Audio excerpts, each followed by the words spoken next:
The following is an interview with the President of Russia, Vladimir Putin, shot February 6, 2024 at about 7 p.m. in the building behind us, which is, of course, the Kremlin.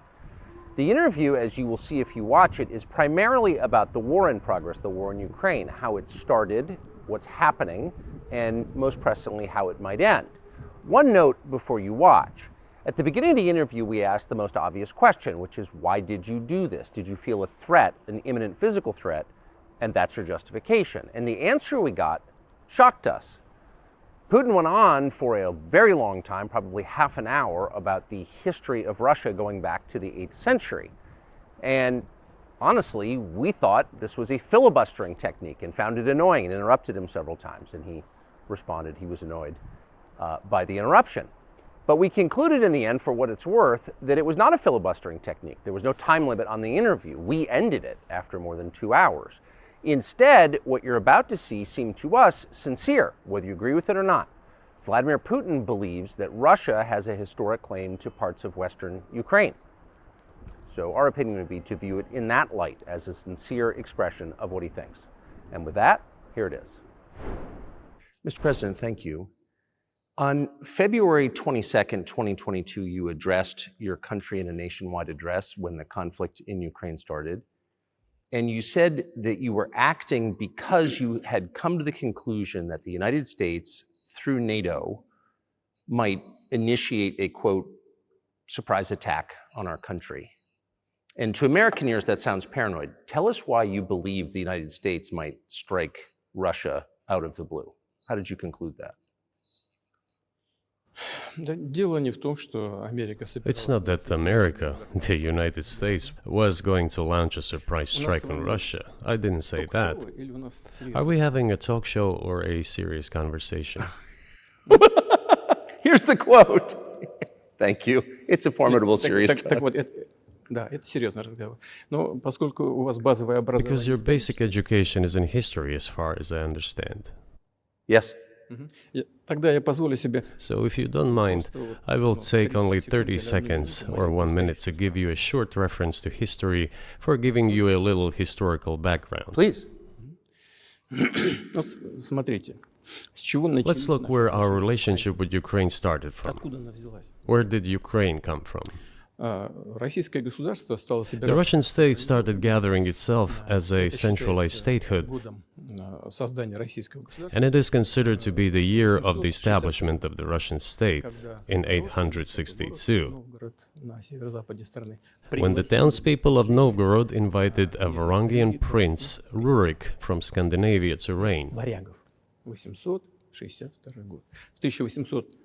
In 1862, Russia celebrated the 1000th anniversary of its statehood.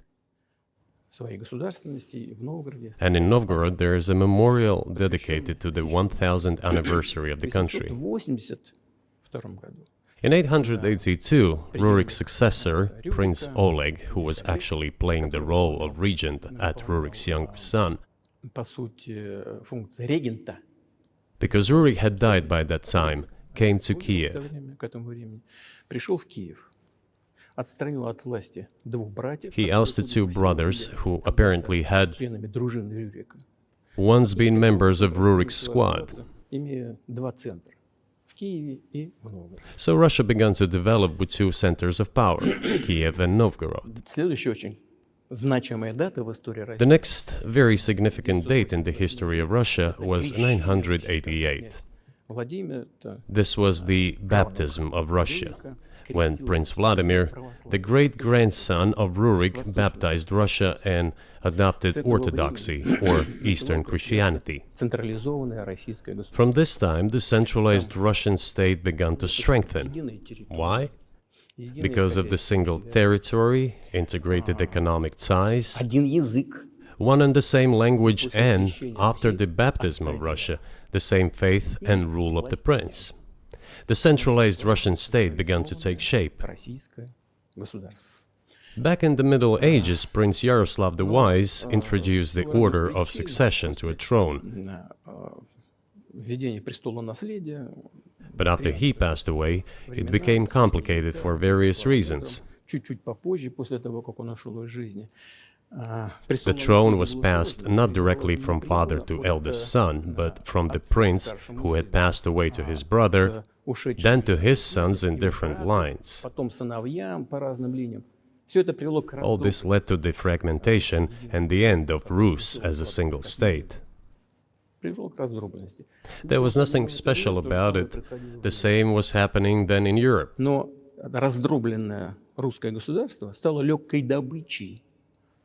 But the fragmented Russian state became an easy prey to the empire created earlier by Genghis Khan. His successors, namely Batu Khan, came to Rus, plundered and ruined nearly all the cities. The southern part, including Kiev, by the way, and some other cities, simply lost independence, while northern cities preserved some of their sovereignty. They had to pay tribute to the horde, but they managed to preserve some part of their sovereignty. And then a unified Russian state began to take shape with its center in Moscow. The southern part of Russian lands, including Kiev, began to gradually gravitate towards another magnet, the center that was emerging in Europe. This was the Grand Duchy of Lithuania. It was even called the Lithuanian-Russian Duchy, because Russians were a significant part of this population. They spoke the old Russian language and were Orthodox. But then there was a unification, the union of the Grand Duchy of Lithuania and the Kingdom of Poland. A few years later, another union was signed, but this time already in the religious sphere. Some of the Orthodox priests became subordinate to the Pope. Thus, these lands became part of the Polish-Lithuanian state.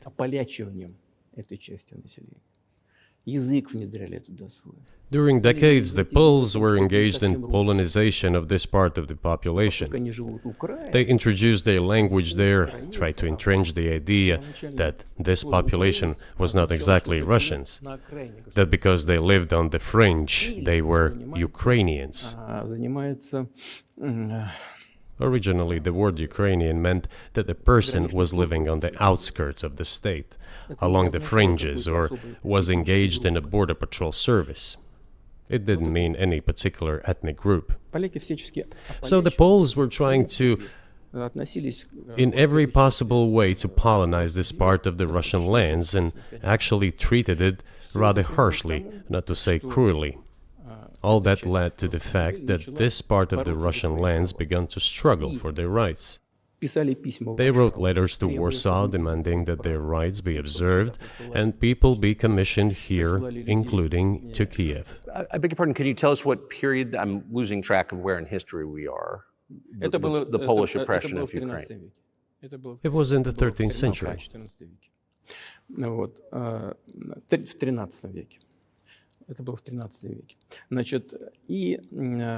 Now I will tell you what happened later and give the dates so that there is no confusion. And in 1654, even a bit earlier,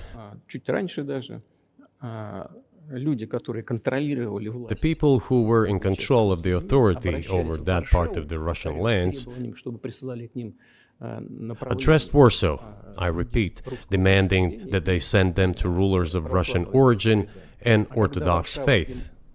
When Warsaw did not answer them, and in fact rejected their demands, they turned to Moscow, so that Moscow took them away. So that you don't think that I'm inventing things, I'll give you these documents. Well, it doesn't sound like you're inventing it. I'm not sure why it's relevant to what happened 2 years ago. But still, these are documents from the archives, copies. Here are the letters from Bogdan Khmelnytsky, the man who then controlled the power in this part of the Russian lands that is now called Ukraine. He wrote to Warsaw demanding that their rights be upheld. And after being refused, he began to write letters to Moscow, asking to take them under the strong hand of the Moscow Tsar. There are copies of these documents. I will leave them for your good memory. There is a translation into Russian. You can translate it into English later. Russia would not agree to admit them straight away, assuming that the war with Poland would start. Nevertheless, in 1654, the Pan-Russian Assembly of top clergy and landowners, headed by the Tsar,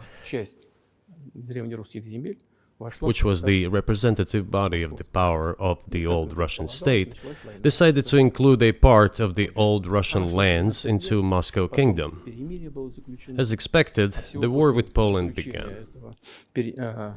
It lasted 13 years, and then in 1654, a truce was concluded. And 32 years later, I think, a peace treaty with Poland, which they called Eternal Peace, was signed. And these lands, the whole left bank of Dnieper, including Kiev, went to Russia. And the whole right bank of Dnieper remained in Poland. Under the rule of Catherine the Great, Russia reclaimed all of its historical lands, including in the south and west. This all lasted until the revolution. Before World War I, Austrian General Staff relied on the ideas of Ukrainianization and started actively promoting the ideas of Ukraine and the Ukrainianization.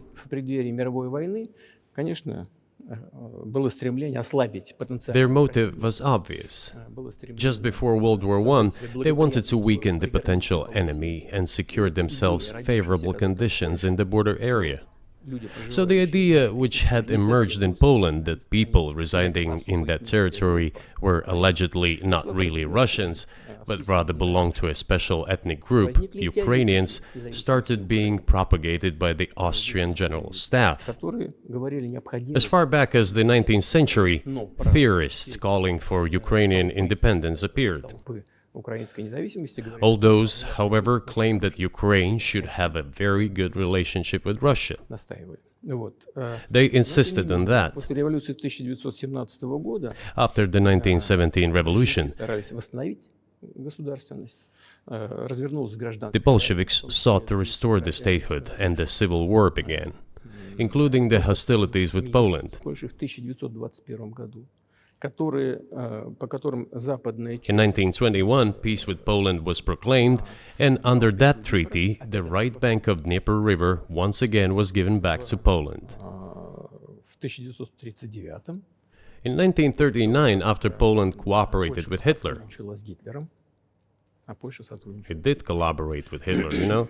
Hitler offered Poland peace and a treaty of friendship. An alliance demanding in return that Poland give back to Germany the so-called Danzig corridor, which connected the bulk of Germany with East Prussia and Königsberg.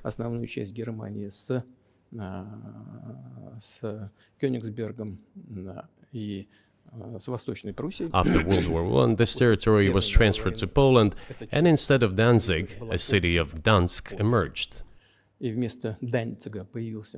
Hitler asked them to give it amicably, but they refused. Of course. Still, they collaborated with Hitler and engaged together in the partitioning of Czechoslovakia. But may I ask you, you're making the case that Ukraine, certainly parts of Ukraine, Eastern Ukraine, is in effect Russia, has been for hundreds of years. Why wouldn't you just take it when you became president 24 years ago? You have nuclear weapons, they don't. If it's actually your land, why did you wait so long? Sure. I'll tell you. I'm coming to that. This briefing is coming to an end. It might be boring, but it explains many things. You just don't know how it's relevant. Good. Good. I'm so gratified that you appreciate that. Thank you. So, before World War II, Poland collaborated with Hitler, and although it did not yield to Hitler's demands, it still participated in the partitioning of Czechoslovakia together with Hitler, as the Poles had not given the Danzig corridor to Germany and went too far, pushing Hitler to start World War II by attacking them. Why was it Poland against whom the war started on 1st September 1939? Poland turned out to be uncompromising, and Hitler had nothing to do but start implementing his plans with Poland. By the way, the USSR, I have read some archive documents, behaved very honestly. It asked Poland's permission to transit its troops through the Polish territory to help Czechoslovakia. But the then Polish foreign minister said that if the Soviet planes flew over Poland, they would be downed over the territory of Poland. But that doesn't matter. What matters is that the war began, and Poland fell prey to the policies it had pursued against Czechoslovakia, as under the well-known Molotov-Ribbentrop Pact. Part of the territory, including western Ukraine, was to be given to Russia. Thus, Russia, which was then named the USSR, regained its historical lands. After the victory in the Great Patriotic War, as we call World War II, all those territories were ultimately enshrined as belonging to Russia, to the USSR. As for Poland, it received, apparently in compensation, the lands which had originally been German. The eastern parts of Germany, these are now western lands of Poland. Of course, Poland regained access to the Baltic Sea and Danzig, which was once again given its Polish name. So this was how this situation developed. In 1922, when the USSR was being established, the Bolsheviks started building the USSR and established the Soviet Ukraine, which had never existed before. Right.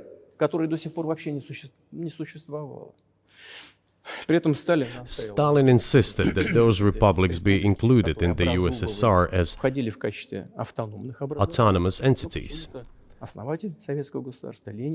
For some inexplicable reason, Lenin, the founder of the Soviet state, insisted that they be entitled to withdraw from the USSR.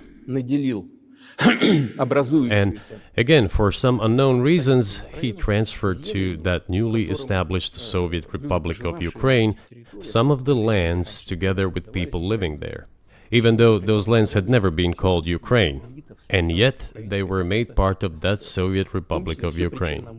Those lands included the Black Sea region, which was received under Catherine the Great, and which had no historical connection with Ukraine whatsoever.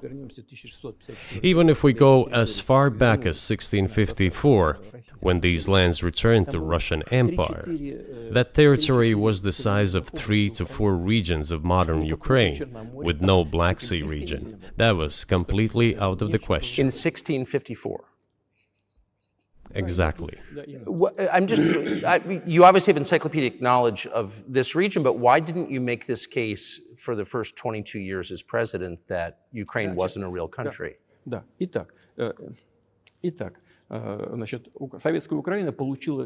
The Soviet Union was given a great deal of territory that had never belonged to it, including the Black Sea region. At some point, when Russia received them as an outcome of the Russo-Turkish Wars, they were called New Russia or Novorossiya. But that does not matter. What matters is that Lenin, the founder of the Soviet state, established Ukraine that way. For decades, the Ukrainian Soviet Republic developed as part of the USSR. And for unknown reasons, again, the Bolsheviks were engaged in Ukrainianization. It was not merely because the Soviet leadership was composed to a great extent of those originating from Ukraine. Rather, it was explained by the general policy of indigenization pursued by the Soviet Union. Same things were done in other Soviet republics. This involved promoting national languages and national cultures, which is not bad in principle. That is how the Soviet Ukraine was created. After the World War II, Ukraine received, in addition to the lands that had belonged to Poland before the war, part of the lands that had previously belonged to Hungary and Romania.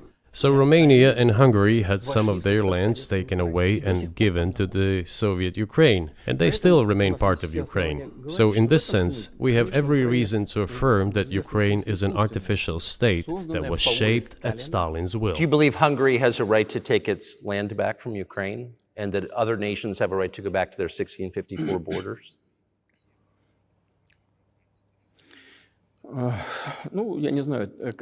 I'm not sure whether they should go back to the 1654 borders. But given Stalin's time, so-called Stalin's regime, which, as many claim, saw numerous violations of human rights and violations of the rights of other states, в этом смысле, конечно, вполне можно, если не говорить о том, что они имеют на это право. One may say that they could claim back those lands of theirs while having no right to do that. It is at least understandable. Have you told Viktor Orban that he can have part of Ukraine? Никогда не говорил. Never. I have never told him, not a single time. У нас с ним даже на этот счет не было никаких разговоров. Но мне достоверно... We have not even had any conversation on that, but I actually know for sure that Hungarians who live there Они, конечно, хотят вернуться на свою историю. wanted to get back to their historical land. Интересную историю, отвлекусь. Moreover, I would like to share a very interesting story with you. Значит, где-то в начале I digress, it's a personal one. из Somewhere in the early 80s, I went on a road trip in a car from then Leningrad across the Soviet Union through Kiev, въехал made a stop in Kiev, and then went to western Ukraine. название I went to the town of Beregovoye, и and all the names of towns and villages there were in Russian and in a language I did not understand, in Hungarian, in Russian and in Hungarian, возле not in Ukrainian, in Russian and in Hungarian. I was driving through some kind of village and there were men sitting next to the houses and they were wearing black three-piece suits and black cylinder hats. I asked, are they some kind of entertainers?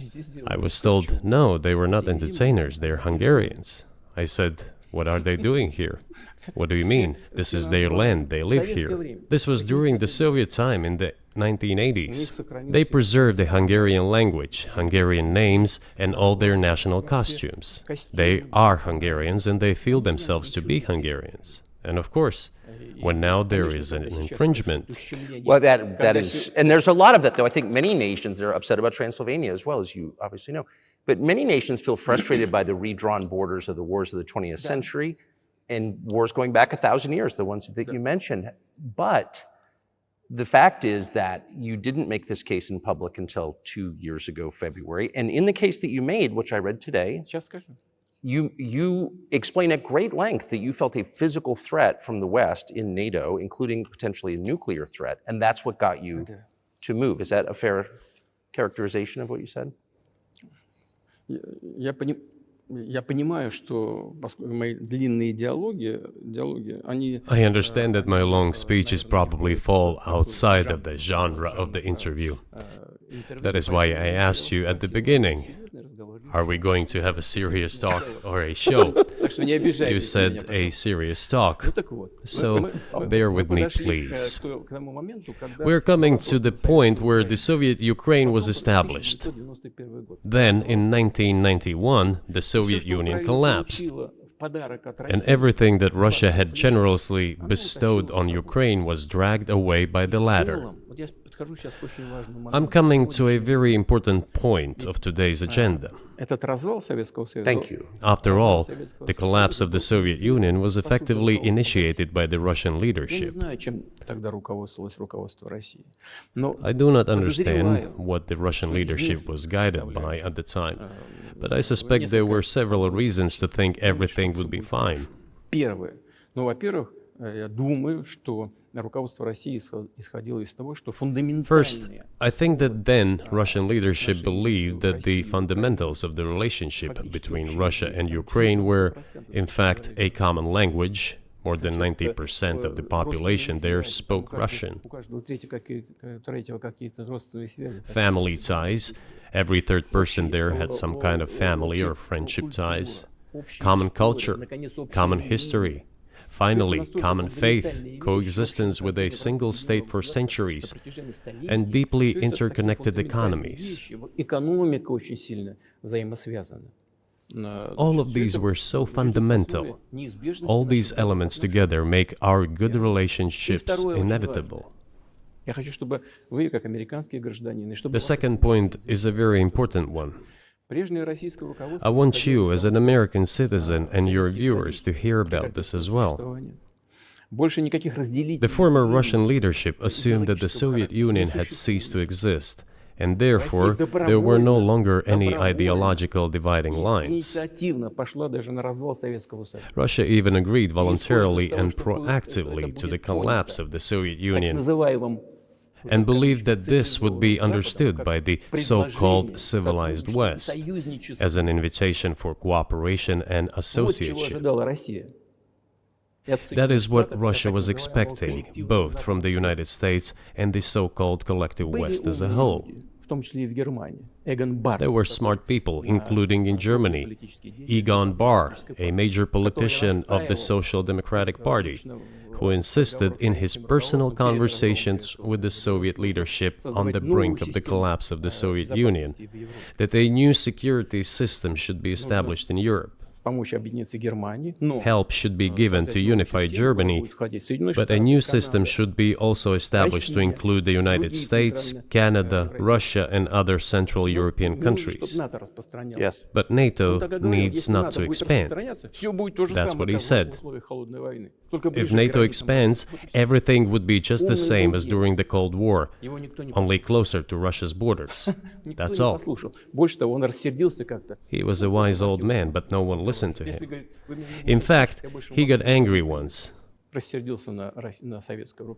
If, he said, you don't listen to me, I'm never setting my foot in Moscow once again. Everything happened just as he had said.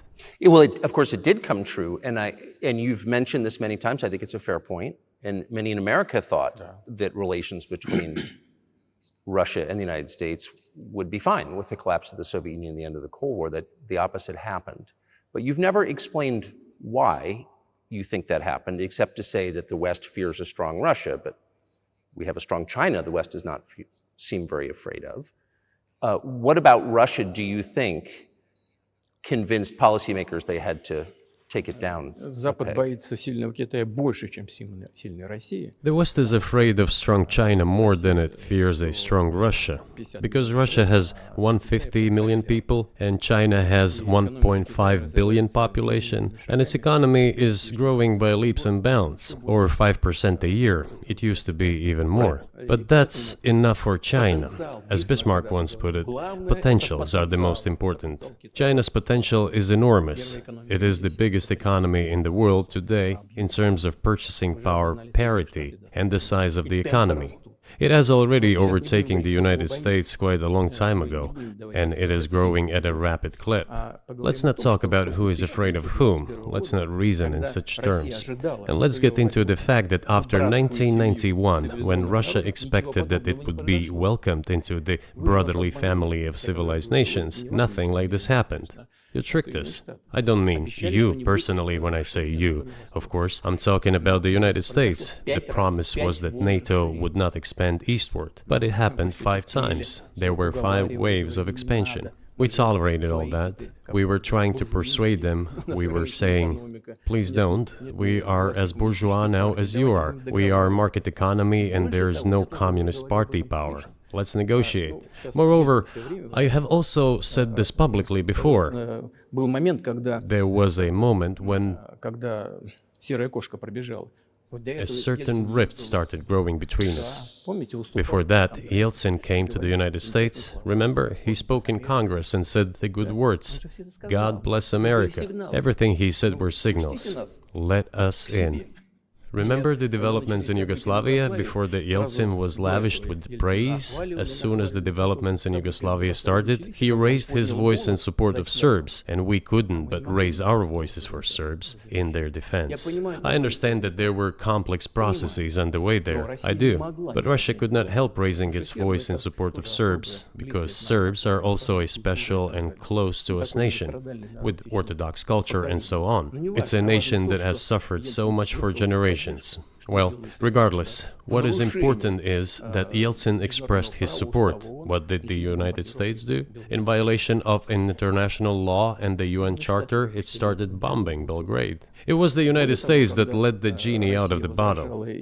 Moreover, when Russia protested and expressed its resentment, what was said? The UN Charter and international law have become obsolete. Now everyone invokes international law, but at that time they started saying that everything was outdated. Everything had to be changed. Indeed, some things need to be changed, as the balance of power has changed. It's true, but not in this manner. Yeltsin was immediately dragged through the mud, accused of alcoholism, of understanding nothing, of knowing nothing. He understood everything, I assure you. Well, I became president in 2000. I thought, okay, the Yugoslav issue is over, but we should try to restore relations. Let's reopen the door that Russia had tried to go through. And moreover, I said it publicly, I can reiterate. At a meeting here in the Kremlin with the outgoing President Bill Clinton, right here in the next room, I said to him, I asked him, Bill, do you think if Russia asked to join NATO, do you think it would happen? Suddenly he said, you know, it's interesting. I think so. But in the evening, when we met for dinner, he said, you know, I've talked to my team. No, it's not possible now. You can ask him. I think he will watch our interview. He'll confirm it. I wouldn't have said anything like that if it hadn't happened. Okay. Were you sincere? It's impossible now. Would you have joined NATO? Look, I asked the question, is it possible or not? And the answer I got was no. If I was insincere in my desire to find out what the leadership position was... But if he had said yes, would you have joined NATO? If he had said yes, the process of rapprochement would have commenced, and eventually it might have happened, if we had seen some sincere wish on the other side of our partners. But it didn't happen. Well, no means no. Okay, fine. Why do you think that is? Just to get to motive, I know you're clearly bitter about it, I understand, but why do you think the West rebuffed you then? Why the hostility? Why did the end of the Cold War not fix the relationship? What motivates this from your point of view? You said I was bitter about the answer. No, it's not bitterness. It's just a statement of fact. We're not bride and groom, bitterness, resentment. It's not about those kind of matters in such circumstances. We just realized we weren't welcome there, that's all. Okay, fine. But let's build relations in another manner. Let's look for common ground elsewhere. Why we received such a negative response, you should ask your leaders. I can only guess why. Too big a country with its own opinion and so on. And the United States, I have seen how issues are being resolved in NATO. I will give you another example now concerning Ukraine. The US leadership exerts pressure, and all NATO members obediently vote, even if they do not like something. Now, I'll tell you what happened in this regard with Ukraine in 2008, although it's being discussed. I'm not going to open a secret to you, say anything new. Nevertheless, after that we tried to build relations in different ways. For example, the events in the Middle East, in Iraq. We were building relations with the United States in a very soft, prudent, cautious manner. I repeatedly raised the issue that the United States should not support separatism or terrorism in the North Caucasus.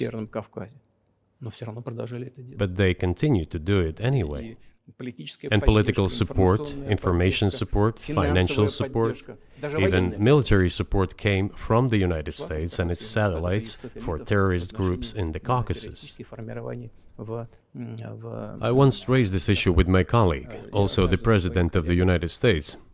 He says, "It's impossible. Do you have proof?" I said, "Yes."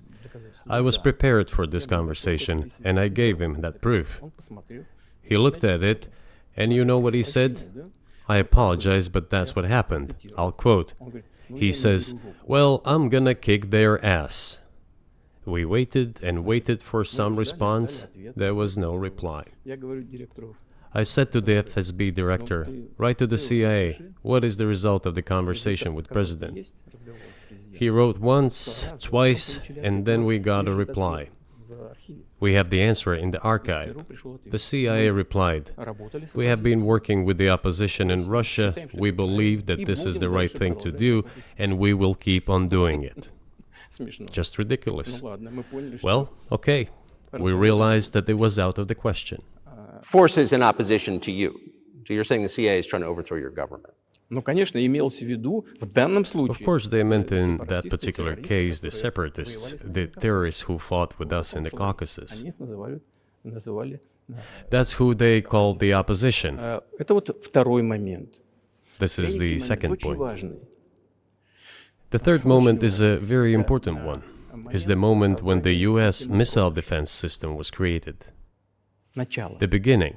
И мы долго уговаривали. We persuaded for a long time not to do it in the United States. Меня пригласили в Moreover, отец Буша. after was invited by Bush Jr.'s father, Bush Sr., to visit his place on the ocean, Там состоялась очень серьезная беседа, I had a very serious conversation with President Bush and his team. чтобы I proposed that the United States, Russia, and Europe jointly create a missile defense system that, we believe, как мы считаем, if created unilaterally, threatens our security, despite the fact that the United States officially said that it was being created against missile threats from Iran. That was the justification for the deployment of the missile defense system. I suggested working together, Russia, the United States, and Europe. They said it was very interesting. They asked me, "Are you serious?" I said, "Absolutely." Let me ask, what year was this? ну, я не помню, вот I don't remember. в интернете, когда я был. It is easy to find out on the internet when I was in the USA at the invitation of Bush Sr. It is even easier to learn from someone I'm going to tell you about. Мне сказали, это очень интересно. I was told it was very interesting. I said, just imagine if we could tackle such a global strategic security challenge together. The world will change. We'll probably have disputes, probably economic and even political ones, but we could drastically change the situation in the world. He says yes, and asks, "Are you serious?" I said, "Of course. We need to think about it," I'm told. Вот в этот кабинет. I said, "Go ahead, please." Then Secretary of Defense Gates, former director of CIA, and Secretary of State Rice came in here, in this cabinet, right here at this table. They sat on this table. Me, the foreign minister, the Russian defense minister on that side. Министр обороны. They said to me, Они мне "Yes, we have thought about it. We agree." I said, "Thank God, great, Но but with some exceptions." So twice you've described U.S. presidents making decisions and then being undercut by their agency heads. So it sounds like you're describing a system that's not run by the people who were elected in your telling. именно так. That's right, В конечном that's right. итоге нас послали подальше. Я не буду. In the end, they just told us to get lost. I'm not going to tell you the details because I think it's incorrect. After all, it was confidential Наше предложение conversation. было отклонено. But our proposal was declined. That's a Да, fact. именно тогда я сказал. It was right then when I said, "Look, but then we will be forced to take countermeasures. Будем создавать такие We will удары. create such strike systems that will certainly overcome missile defense systems." Ответ был такой. Мы The answer was, "We're not doing this against you, and you do what you want," assuming that it is not against us, not against the United States. гиперзвуковые системы. I said, "Okay." Very well.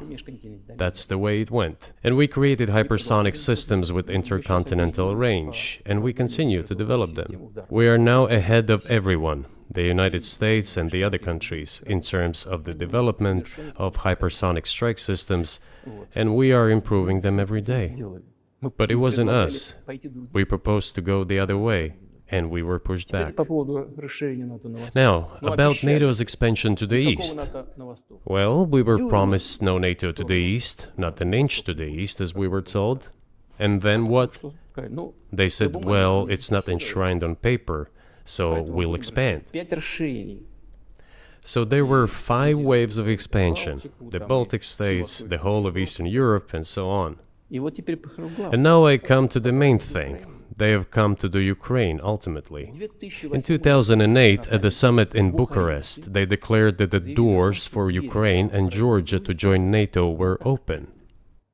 Now about how decisions are made there. Germany, France seem to be against it, as well as some other European countries. But then, as it turned out later, President Bush, and he's such a tough guy, a tough politician, as I was told later, he exerted pressure on us and we had to agree. It's ridiculous, it's like kindergarten. Where are the guarantees? What kindergarten is this? What kind of people are these? Who are they? You see, they were pressed, they agreed. And then they say, Ukraine won't be in the NATO, you know? I say, I don't know. I know you agreed in 2008. Why won't you agree in the future? Well, they pressed us then. I say, why won't they press you tomorrow? And you'll agree again. Well, it's nonsensical. Who's there to talk to? I just don't understand. We're ready to talk. But with whom? Where are the guarantees? None. So they started to develop the territory of Ukraine. Whatever is there, I have told you the background, how this territory developed, what kind of relations there were with Russia. Every second or third person there has always had some ties with Russia. And during the elections, in already independent, sovereign Ukraine, which gained its independence as a result of the Declaration of Independence, and by the way, it says that Ukraine is a neutral state, and in 2008, suddenly the doors or gates to NATO were open to it. Oh, come on. This is not how we agreed. Now, all the presidents that have come to power in Ukraine, they relied on electorate with a good attitude to Russia in one way or the other. This is the southeast of Ukraine. This is a large number of people. And it was very difficult to dissuade this electorate, which had a positive attitude towards Russia. Viktor Yanukovych came to power, and how? The first time he won after President Kuchma, they organized a third round, which is not provided for in the constitution of Ukraine. This is a coup d'etat. Just imagine, someone in the United States wouldn't like the outcome. In 2014? Before that. No, this was before that. After President Kuchma, Viktor Yanukovych won the elections. However, his opponents did not recognize that victory. The US supported the opposition, and the third round was scheduled. What is this? This is a coup. The US supported it, and the winner of the third round came to power. Imagine if in the US something was not to someone's liking, and the third round of election, which the US Constitution does not provide for, was organized. Nonetheless, it was done in Ukraine. Okay, Viktor Yushchenko, who was considered a pro-Western politician, came to power. Fine, we have built relations with him as well. He came to Moscow with visits. We visited Kiev. I visited too. We met in an informal setting. If he's pro-Western, so be it. It's fine. Let people do their job. The situation should have developed inside the independent Ukraine itself. As a result of Kuchma's leadership, things got worse and Viktor Yanukovych came to power after all. Maybe he wasn't the best president and politician, I don't know. I don't want to give assessments. However, the issue of the association with the EU came up. We have always been lenient to this. Suit yourself. But when we read through the Treaty of Association, it turned out to be a problem for us, since we had a free trade zone and open customs borders with Ukraine, which under this association had to open its borders for Europe, which would have led to flooding of our market. We said, no, this is not going to work. We shall close our borders with Ukraine then. The customs borders, that is. Yanukovych started to calculate how much Ukraine was going to gain, how much to lose, and said to his European partners, I need more time to think before signing. The moment he said that, the opposition began to take destructive steps which were supported by the West. It all came down to Maidan and a coup in Ukraine. So he did more trade with Russia than with the EU. Ukraine did. Of course. It's not even the matter of trade volume, although for the most part it is. It is the matter of cooperation ties, which the entire Ukrainian economy was based on. The cooperation ties between the enterprises were very close since the times of the Soviet Union. One enterprise there used to produce components to be assembled both in Russia and Ukraine and vice versa. They used to be very close ties. A coup d'etat was committed, although I shall not delve into details now, as I find doing it inappropriate, the US told us. Calm Yanukovych down, and we will calm the opposition. Let the situation unfold in the scenario of a political settlement. We said, all right, agreed, let's do it this way. As the Americans requested, Yanukovych did use neither the armed forces nor the police, yet the armed opposition committed a coup in Kiev. What is that supposed to mean? Who do you think you are? I wanted to ask the then US leadership. With the backing of whom? With the backing of CIA, of course. The organization you wanted to join back in the day, as I understand. We should thank God they didn't let you in. Although, it is a serious organization. I understand. My former vis-a-vis in the sense that I served in the first main directorate, Soviet Union's intelligence service. They have always been our opponents. A job is a job. Technically, they did everything right. They achieved their goal of changing the government. However, from political standpoint, it was a colossal mistake. Surely it was political leadership's miscalculation. They should have seen what it would evolve into. So, in 2008, the doors of NATO were opened for Ukraine. In 2014, there was a coup. They started persecuting those who did not accept the coup, and it was indeed a coup. They created a threat to Crimea, which we had to take under our protection. They launched the war in Donbass in 2014 with the use of aircraft and artillery against civilians. This is when it all started. There is a video of aircraft attacking Donetsk from above. They launched a large-scale military operation, then another one. When they failed, they started to prepare the next one. All this against the background of military development of this territory and opening of NATO's doors. How could we not express concern over what was happening? From our side, this would have been a culpable negligence. That's what it would have been. It's just that the US political leadership pushed us to the line we could not cross, because doing so could have ruined Russia itself. Besides, we could not leave our brothers in faith, in fact, a part of Russian people, in the face of this war machine. But that was 8 years before the current conflict started. So what was the trigger for you? What was the moment where you decided you had to do this?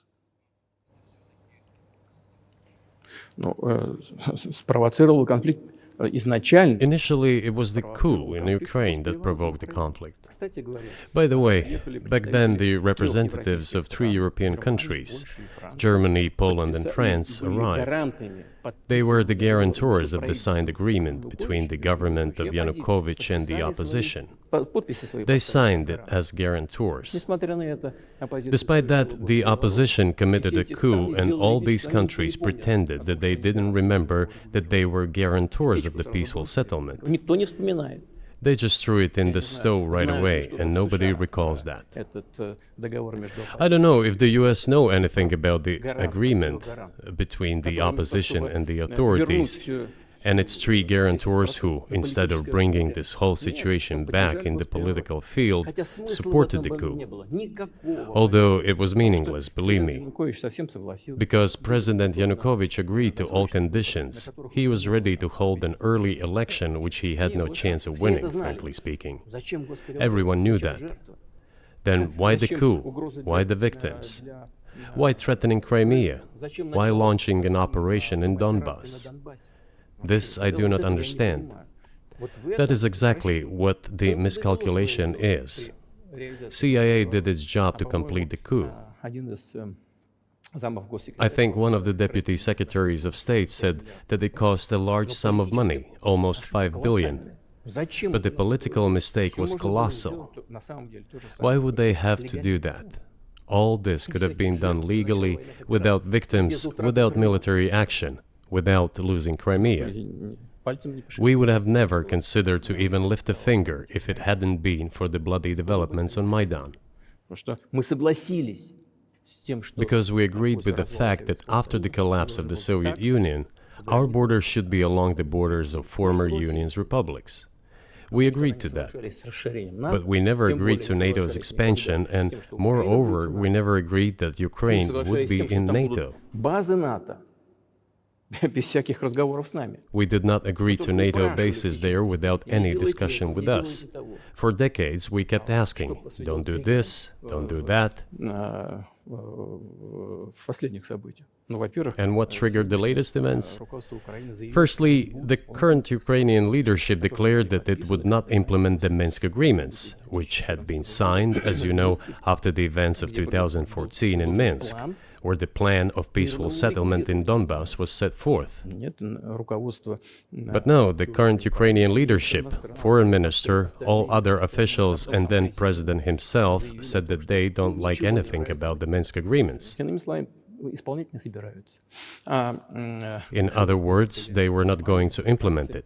Прямо сказали, что подписывали уже A year or a year and a half ago, former leaders of Germany and France said openly to the whole world это соглашение Минска. that they indeed signed the Minsk agreements, but they never intended to implement them.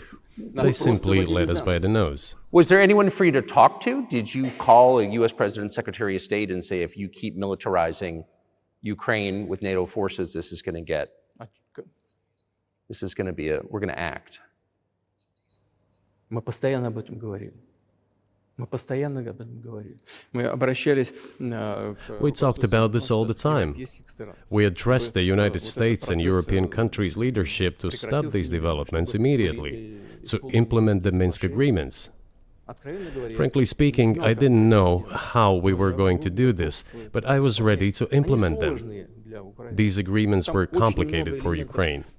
They included lots of elements of those Donbass territories' independence. That's true. However, I was absolutely confident, and I'm saying this to you now. I honestly believe that if we managed to convince the residents of Donbass, and we had to work hard to convince them to return to the Ukrainian statehood, then gradually the wounds would start to heal.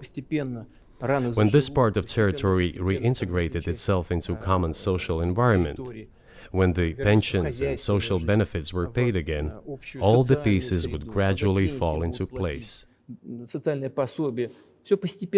No, nobody wanted that. Everybody wanted to resolve the issue by military force only. But we could not let that happen. And the situation got to the point when the Ukrainian side announced, no, we will not do anything. They also started preparing for military action. It was they who started the war in 2014. Our goal is to stop this war. And we did not start this war in 2022. This is an attempt to stop it. Do you think you've stopped it now? I mean, have you achieved your aims? No, we haven't achieved our aims yet, because one of them is denazification. This means the prohibition of all kinds of neo-Nazi movements. This is one of the problems that we discussed during the negotiation process, which ended in Istanbul early this year. Который завершился в Стамбуле в прошлом году в начале. And it was not our initiative, because we were told by the Europeans, in particular, that it was necessary to create conditions for the final signing of the documents. My counterparts in France and Germany said, "How can you imagine them signing a treaty with a gun to their heads? The troops should be pulled back from Kiev." I said, "All right." We withdrew the troops from Kiev. As soon as we pulled back our troops from Kiev, our Ukrainian negotiators immediately threw all our agreements reached in Istanbul into the bin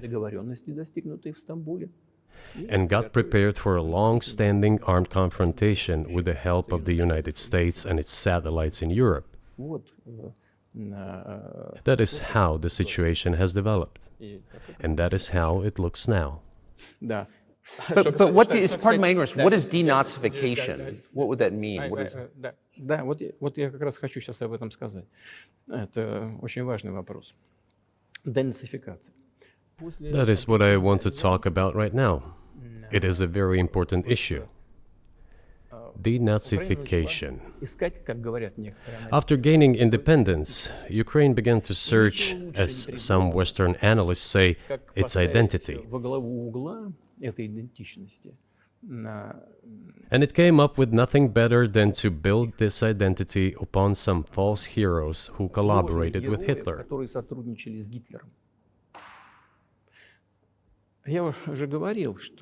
I have already said that in the early 19th century, when the theorists of independence and sovereignty of Ukraine appeared, they assumed that an independent Ukraine should have very good relations with Russia. But due to the historical development, those territories were part of the Polish-Lithuanian Commonwealth. Poland, where Ukrainians were persecuted and treated quite brutally, as well as were subject to cruel behavior. There were also attempts to destroy their identity. All this remained in the memory of the people. When World War II broke out, part of this extremely nationalist elite collaborated with Hitler, believing that he would bring them freedom. The German troops, even the SS troops, made Hitler's collaborators do the dirtiest work of exterminating the Polish and Jewish population. Hence this brutal massacre of the Polish and Jewish population, as well as the Russian population too.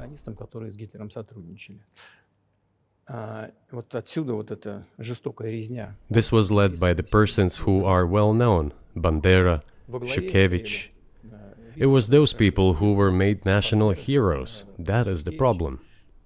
And we are constantly told that nationalism and neo-Nazism exist in other countries as well. Yes, they are seedlings, but we uproot them, and other countries fight against them. But Ukraine is not the case. These people have been made into national heroes in Ukraine. Monuments to those people have been erected. They are displayed on flags. Their names are shouted by crowds that walk with torches, as it was in Nazi Germany.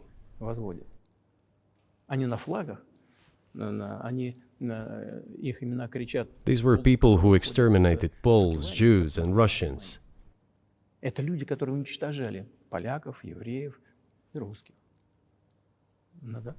is necessary to stop this practice and prevent the dissemination of this concept.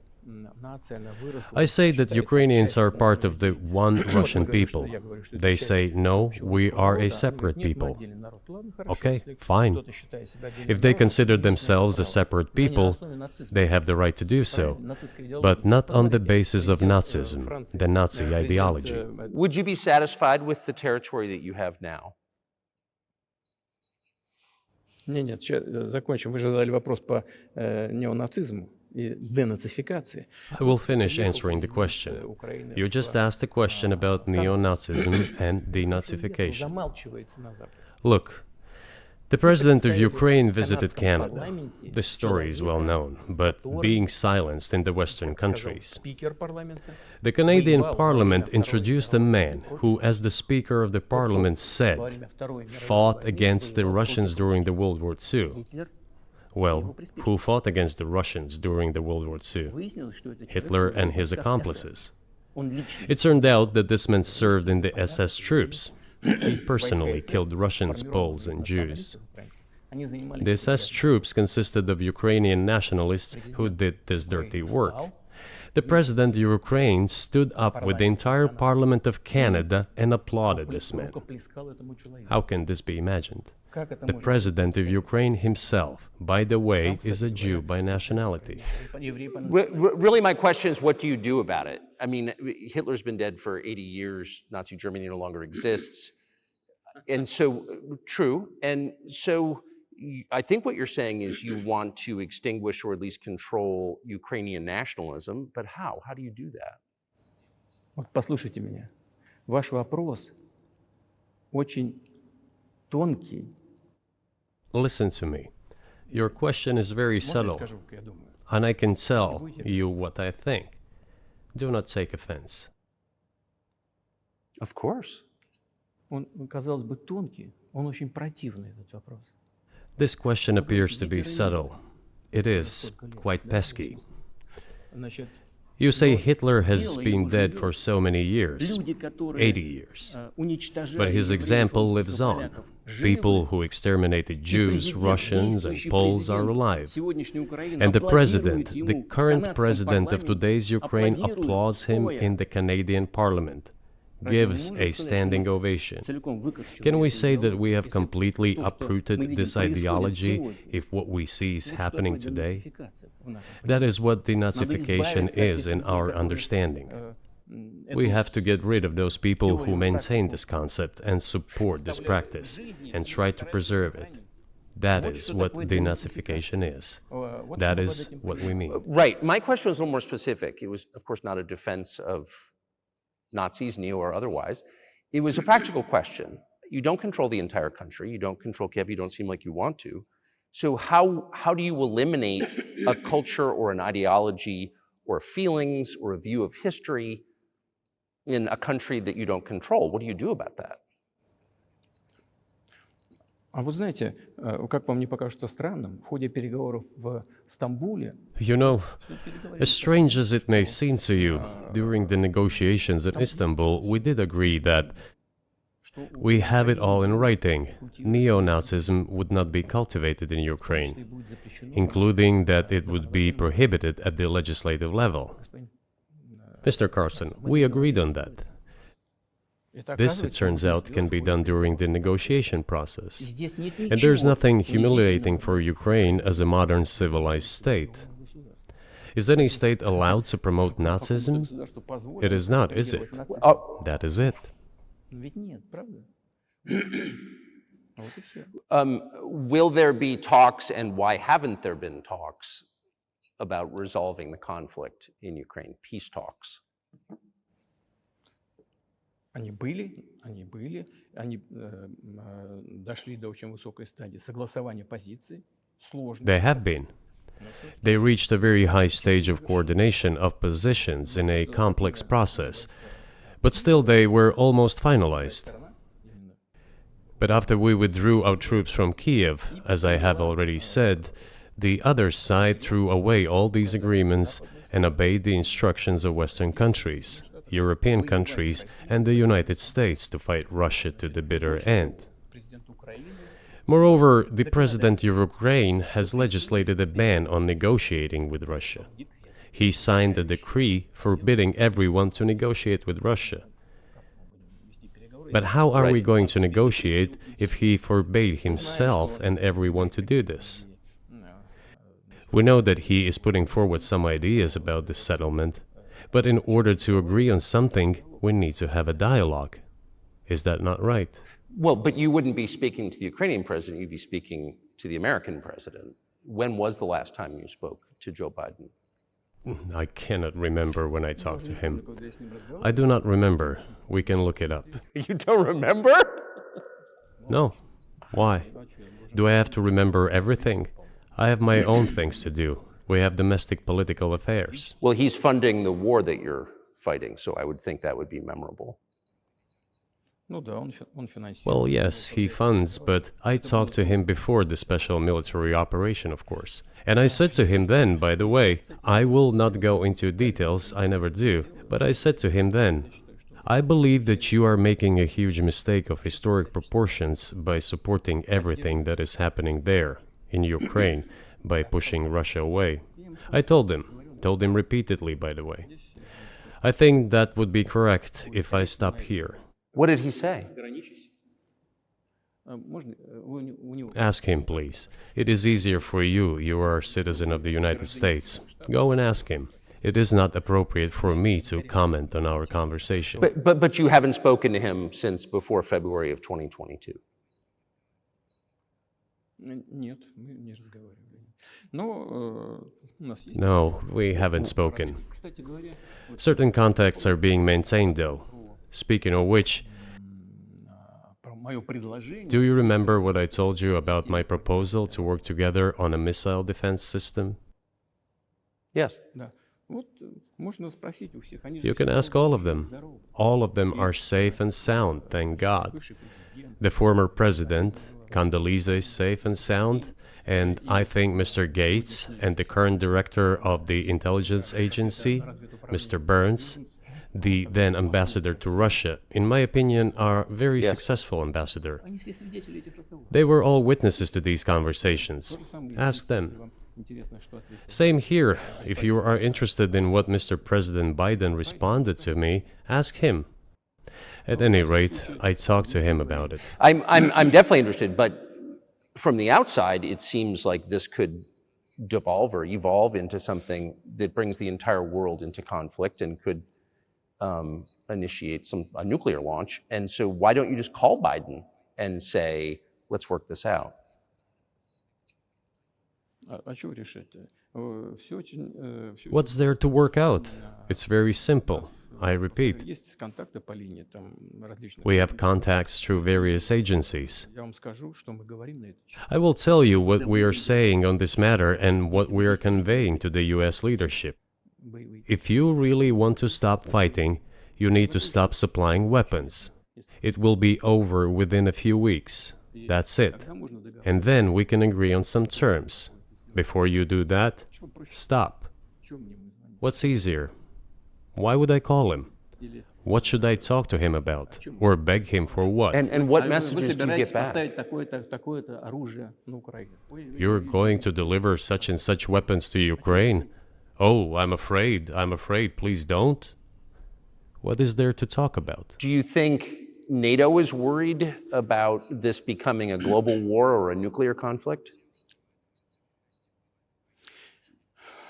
At least that's what they're talking about. And they're trying to intimidate their own population with an imaginary Russian threat. This is an obvious fact. And thinking people, not Philistines, but thinking people, analysts, those who are engaged in real politics, just smart people, understand perfectly well that this is a fake. Раздувается. They're trying to fuel the Russian threat. The threat I think you're referring to is a Russian invasion of Poland, Latvia, expansionist behavior. Can you imagine a scenario where you sent Russian troops to Poland? Только в одном случае, если со стороны. Only in one case, if Poland attacks Russia. Why? Поэтому Because we have no interest in Poland, Latvia, or anywhere else. нигде. Why would we do that?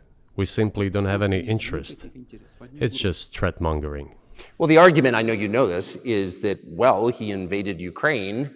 He has territorial aims across the continent. And you're saying unequivocally you don't.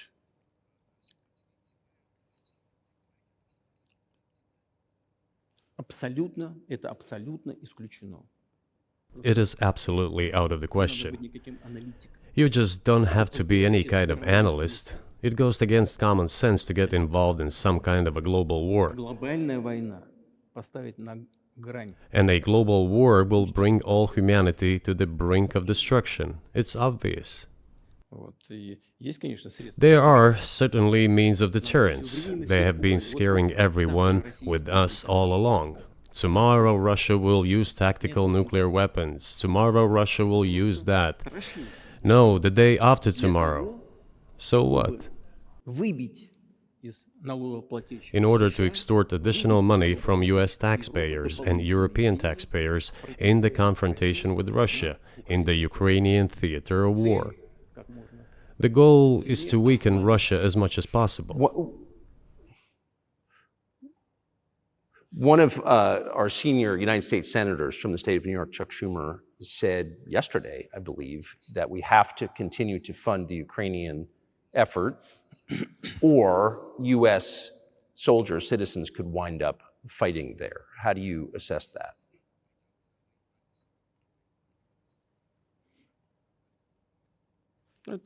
Это провокация. This is a provocation, and a cheap provocation at that. Американские солдаты должны воевать. I do not understand why American soldiers should fight in Ukraine. There are mercenaries from the United States there. The bigger number of mercenaries comes from Poland, with mercenaries from the United States in second place and mercenaries from Georgia in third place. Безусловно. Well, if somebody has the desire to send regular troops, that would certainly bring humanity to the brink of very serious global conflict. This is obvious. Do the United States need this? What for? Национальной территории. У вас нечем заниматься. Thousands of miles away from your national territory. На границе полно. Проблемы Don't you have anything better to do?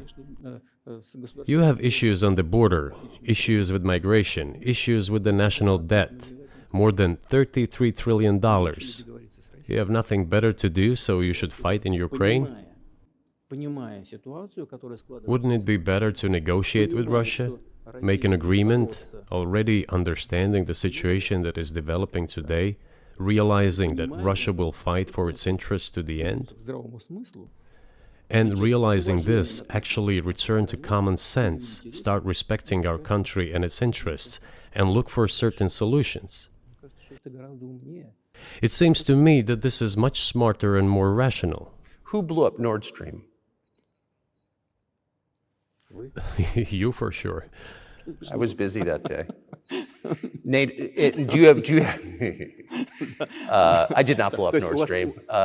у Thank вас- you, though. У вас лично, может быть, есть алиби. У вас лично. You personally may have an alibi, but the CIA has no such alibi. Do you have evidence that NATO or the CIA did it?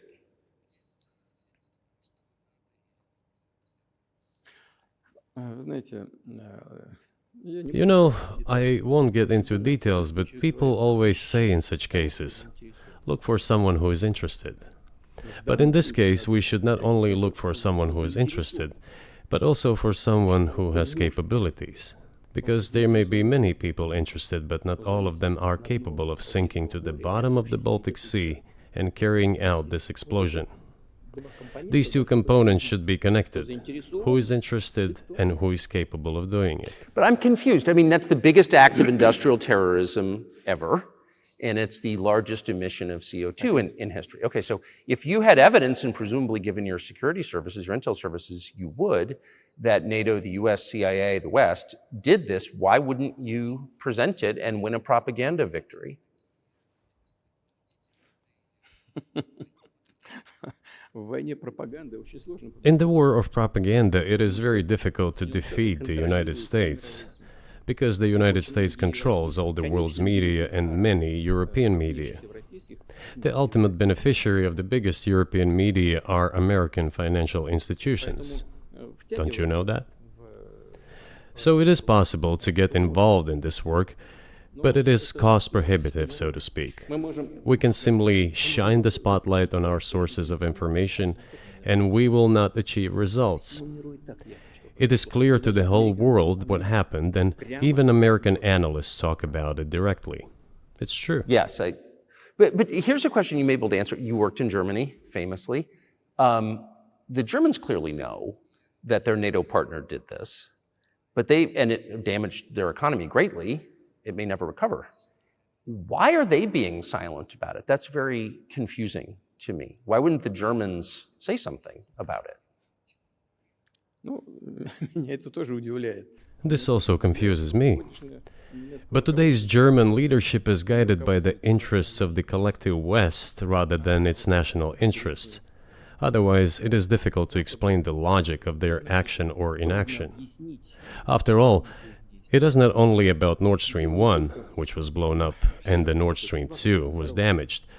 But one pipe is safe and sound, and gas can be supplied to Europe through it. But Germany does not open it. We are ready, please. There's another route through Poland, called Yamal Europe, which also allows for large flow. Poland has closed it, but Poland packs from the German hand. It receives money from the pan-European funds, and Germany is the main donor to these pan-European funds. Germany feeds Poland to a certain extent, and they close their route to Germany. Why? I don't understand. Ukraine, to which the Germans supply weapons and give money. Germany is the second sponsor of the United States in terms of financial aid to Ukraine. There are two gas routes through Ukraine. They simply closed one route, the Ukrainians. Open the second route and please get gas from Russia. They do not open it. Why don't the Germans say, look guys, we give you money and weapons, open up the valve, please, let the gas from Russia pass through for us. We're buying liquefied gas at exorbitant prices in Europe, which brings the level of our competitiveness and economy in general down to zero. Do you want us to give you money? Let us have the decent existence. Make money for our economy, because this is where the money we give you comes from. They refuse to do so. Why? Ask them. That is what is like in their heads. Those are highly incompetent people. Well, maybe the world is breaking into two hemispheres, one with cheap energy, the other without. And I want to ask you that. If we're now a multipolar world, obviously we are, can you describe the blocks of alliances? Who is in each side, do you think? Listen, you have said that the world is breaking into two hemispheres. A human brain is divided into two hemispheres. One is responsible for one type of activities, the other one is more about creativity and so on. But it is still one and the same head. The world should be a single whole. Security should be shared rather than meant for the golden billion. That is the only scenario where the world could be stable, sustainable, and predictable. Until then, while the head is split in two parts, it is an illness, a serious adverse condition. It is a period of severe disease that the world is going through now. But I think that, thanks to honest journalism, this work is akin to work of the doctors. This could somehow be remedied. Well, let's just give one example, the US dollar, which has kind of united the world in a lot of ways, maybe not to your advantage, but certainly to ours. Is that going away as the reserve currency, the universally accepted currency? How have sanctions, do you think, changed the dollar's place in the world?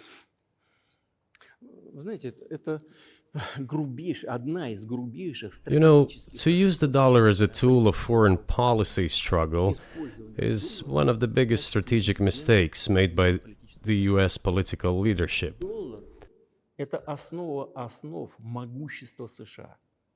The dollar is the cornerstone of the United States power.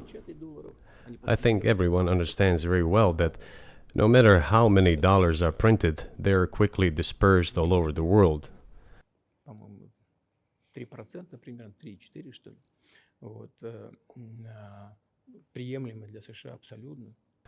Inflation in the United States is minimal. It's about 3 or 3.4%, which is, I think, totally acceptable for the US. But they won't stop printing. What does the debt of $33 trillion tell us about? It is about the emission. инструмента политической борьбы. Nevertheless, it is the main weapon used by the United States to preserve its power across the world. As soon as the political leadership decided to use the US dollar as a tool of political struggle, a blow was dealt to this American power. I would not like to use any strong language, but it is a stupid thing to do and a grave mistake. Сокращаются запасы доллара сейчас. Все смотрят на то, что происходит, и начинают искать возможности. Look at what is going on in the world. Even the United States allies are now downsizing their dollar reserves. Seeing this, everyone starts looking for ways to protect themselves. But the fact that the United States applies restrictive measures to certain countries, such as placing restrictions on transactions, freezing assets, etc., causes grave concern and sends a signal to the whole world. What did we have here? Until 2022, about 80% of Russian foreign trade transactions were made in US dollars and euros. В наших расчетах с третьими странами. Значит, US dollars accounted for approximately 50% of our transactions with third countries, while currently it is down to 13%. It wasn't us who banned the use of the US dollar. США приняли решение ограничить наши расчеты в долларах. We had no such intention. Полная дурь. It was decision of the United States to restrict our transactions in US dollars. I think it is complete foolishness from the point of view of the interests of the United States itself and its taxpayers, as it damages the US economy, undermines the power of the United States across the world. By the way, our transactions in yuan accounted for about 3%. Сейчас 34%. Today, 34% of our transactions are made in rubles and about as much, Столько же 30. a little over 34% in yuan. Зачем Соединенные Штаты это сделали? Why did the United States do this? My only guess is self-conceit. Думали, наверное, что They всё probably thought it would lead to full collapse, but nothing collapsed. Moreover, other countries, including oil producers, are thinking of and already accepting payments for oil in yuan. Do you even realize what is going on or not? Ну, вы понимаете, что это такое происходит? Does anyone in the United States realize this? Понимает это в тех же Соединенных Штатах? What are you doing? You are cutting yourself Сами off. себе All обрезаете. experts say this. То, что всегда... Ask any intelligent and thinking person in the United States what the dollar means for the US. Что такое доллар? You're killing it with your own hands. Убивает. I think that's I think that's a fair assessment. The question is what comes next, Конечно. and maybe you trade one colonial power for another, much less sentimental and forgiving colonial power. I mean, is the BRICS, for example, in danger of being completely dominated by the Chinese economy in a way that's not good for their sovereignty? Do you worry about that? Эти страшилки нам... Well, we have heard those boogeyman stories before. It is a boogeyman story. We're neighbors with China.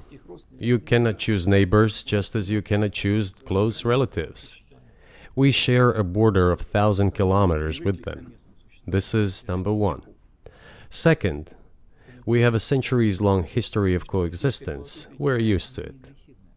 Third, China's foreign policy philosophy is not aggressive. Its idea is to always look for compromise, and we can see that. У нас The next point is as follows. We are always told the same boogeyman story, and here it goes again. Through an euphemistic form, but it is still the same boogeyman story.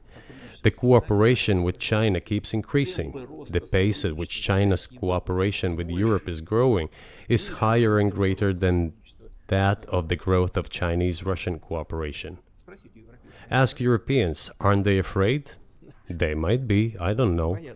But they are still trying to access China's market at all costs, especially now that they are facing economic problems. И китайские, Chinese businesses are also exploring the European market. европейские рынки.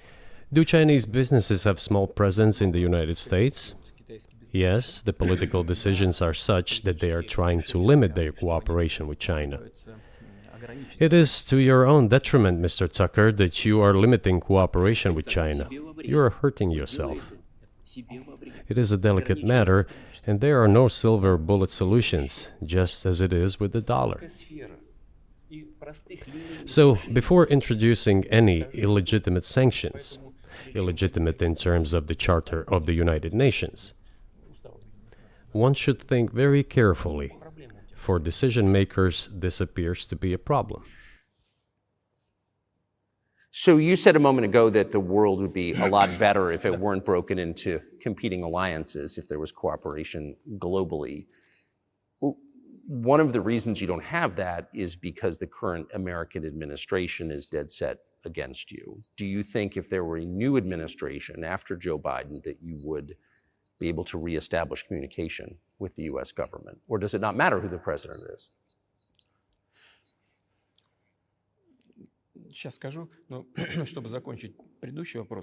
I will tell you, but let me finish the previous thought.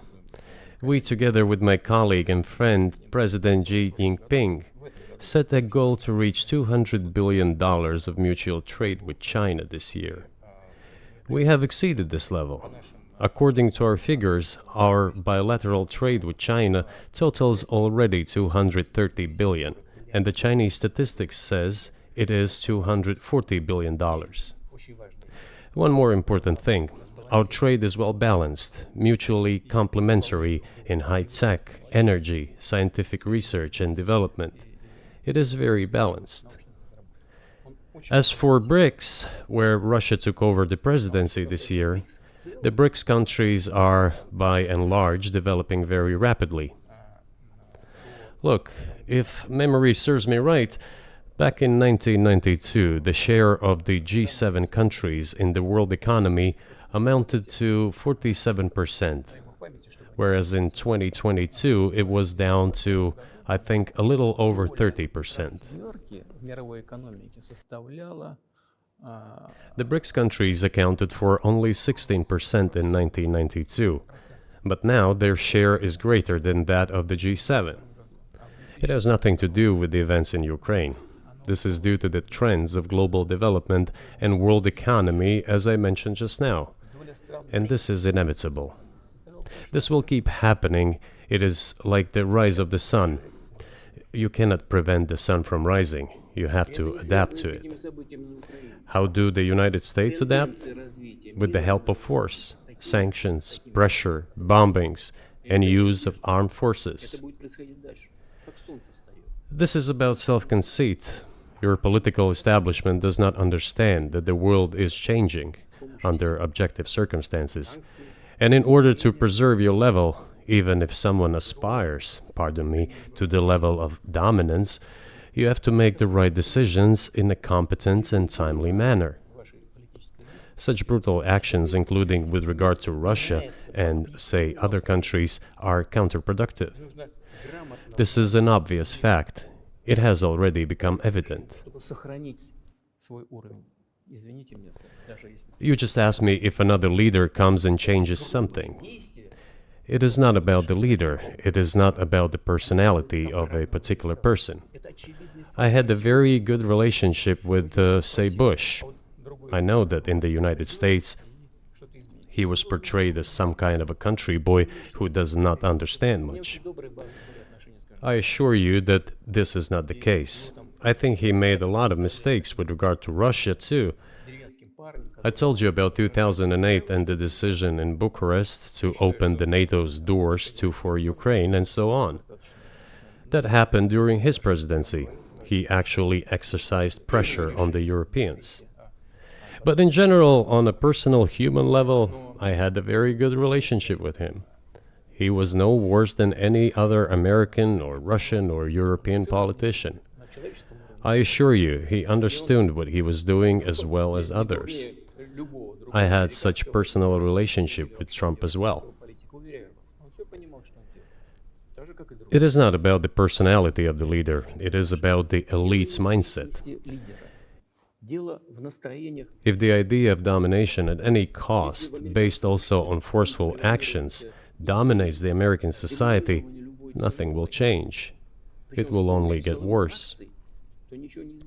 But if, in the end, one comes to the awareness that the world has been changing due to the objective circumstances, and that one should be able to adapt to them in time, using the advantages that the US still has today, then perhaps something may change. Look, China's economy has become the first economy in the world in purchasing power parity. In terms of volume, it overtook the US a long time ago. The USA comes second, then India, 1.5 billion people, and then Japan, with Russia in the fifth place. Russia was the first economy in Europe last year, despite all the sanctions and restrictions. Is it normal from your point of view? Sanctions, restrictions, impossibility of payments in dollars, being cut off from SWIFT services, sanctions against our ships carrying oil, sanctions against airplanes, sanctions in everything, everywhere. The largest number of sanctions in the world which are applied against Russia. And we have become Europe's first economy during this time. The tools that US uses don't work.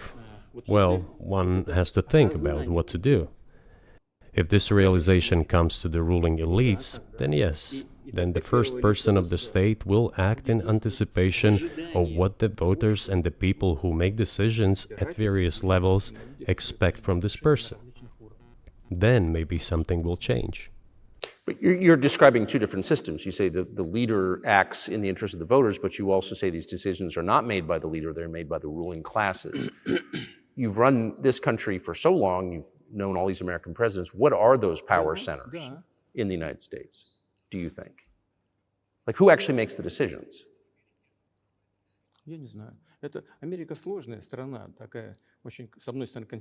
I don't know. America is a complex country, conservative on one hand, rapidly changing on the other. It's not easy for us to sort it all out. Who makes decisions in the elections? Is it possible to understand this when each state has its own legislation? Each state regulates itself? Someone can be excluded from elections at the state level.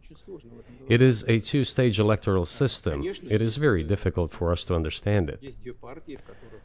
Certainly, there are two parties that are dominant, the Republicans and the Democrats, and within this party system, the centers that make decisions, that prepare decisions. Then, look, why, in my opinion, after the collapse of the Soviet Union, such an erroneous, crude, completely unjustified policy of pressure was pursued against Russia? After all, this is a policy of pressure. NATO expansion, support for the separatists in Caucasus, creation of a missile defense system. These are all elements of pressure. Pressure, pressure, pressure. Then, dragging Ukraine into NATO is all about pressure, pressure, pressure. Why? I think, among other things, because excessive production capacities were created. During the confrontation with the Soviet Union, there were many centers created and specialists on the Soviet Union who could not do anything else.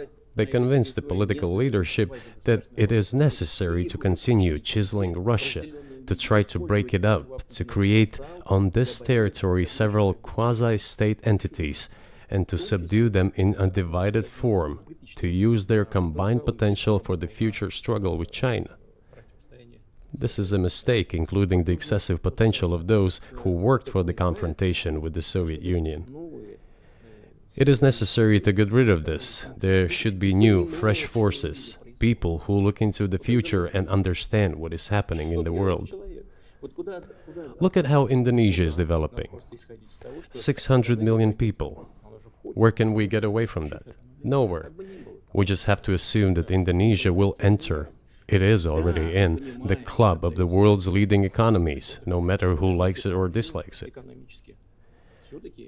Yes, we understand and are aware that in the United States, despite all the economic problems, the situation is still normal, with the economy growing decently.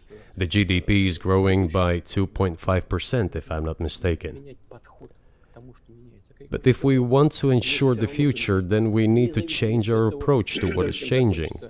As I already said, the world would nevertheless change, regardless of how the developments in Ukraine end. The world is changing. In the United States themselves, experts are writing that the United States are nonetheless gradually changing their position in the world. It is your experts who write that. I just read them.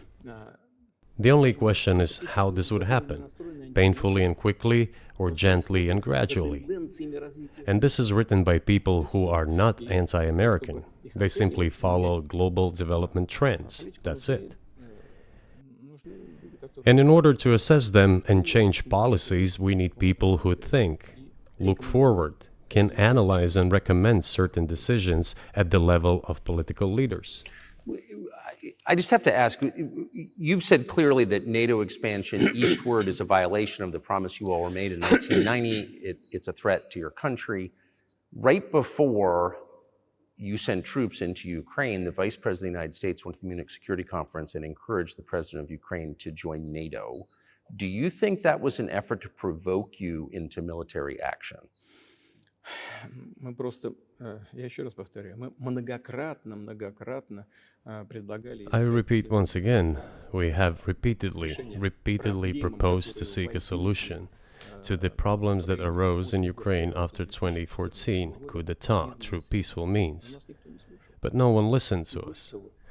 And moreover, the Ukrainian leaders who were under the complete US control suddenly declared that they would not comply with the Minsk agreements. They disliked everything there and continued military activity in that territory. Шло освоение этой территории натовскими военными структурами. Под видом различных центров. And in parallel, that territory was being exploited by NATO military structures under the guise of various personnel training and retraining centers. They essentially began to create bases there. That's all. Ukraine announced that the Russians were a non-titular nationality, while passing the laws that limit the rights of non-titular nationalities in Ukraine. Ukraine, having received all these southeastern territories as a gift from the Russian people, suddenly announced that the Russians were a non-titular nationality in that territory. Is that normal? All this put together led to the decision to end the war that neo-Nazis started in Ukraine in 2014. Do you think Zelensky has the freedom to negotiate a settlement to this conflict?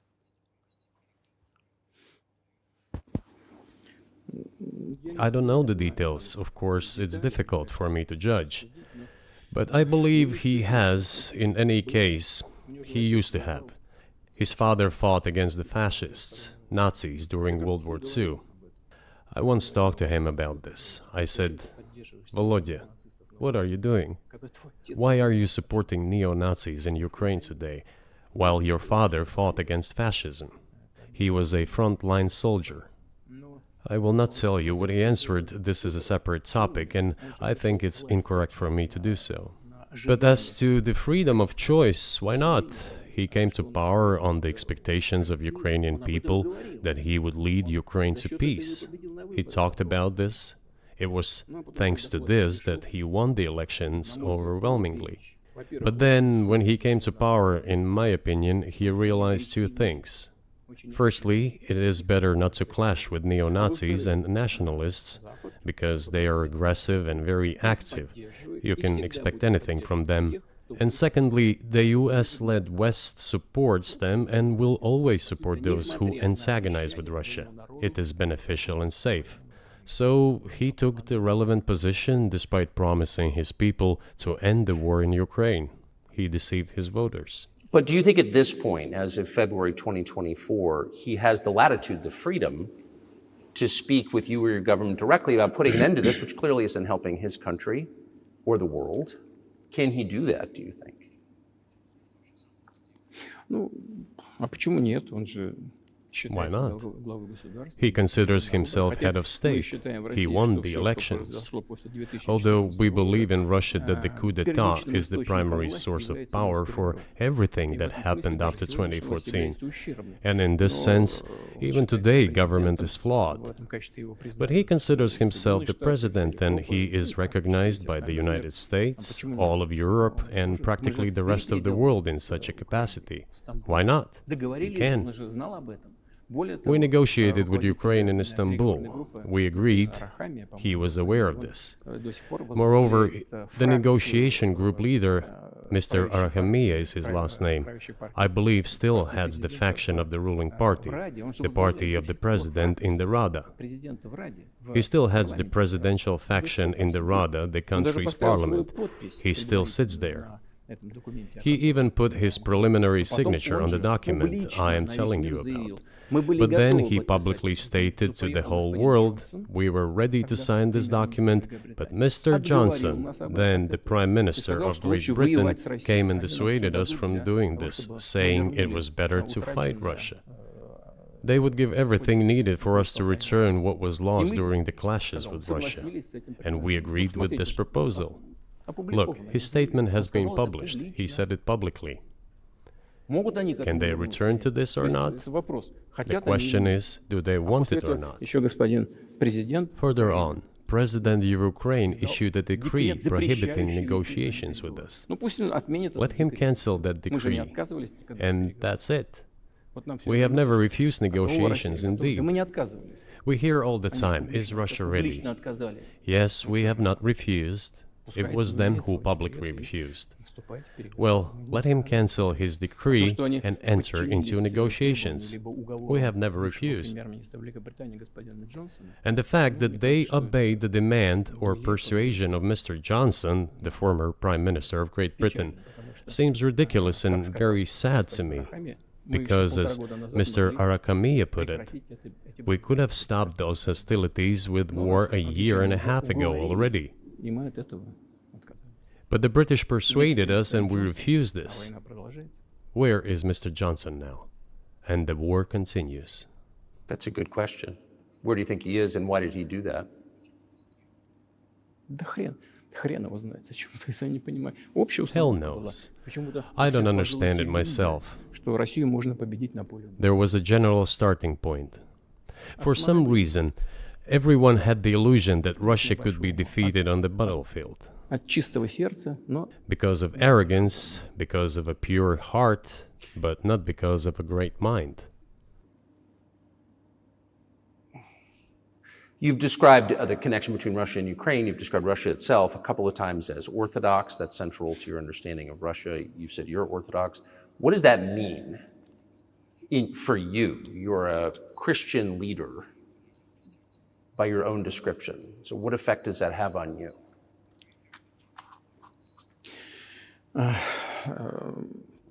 You know, знаете, вот as I already mentioned, in как я уже сказал, в 988, 988 Prince году Vladimir himself was baptized following the example of his grandmother, Princess Olga.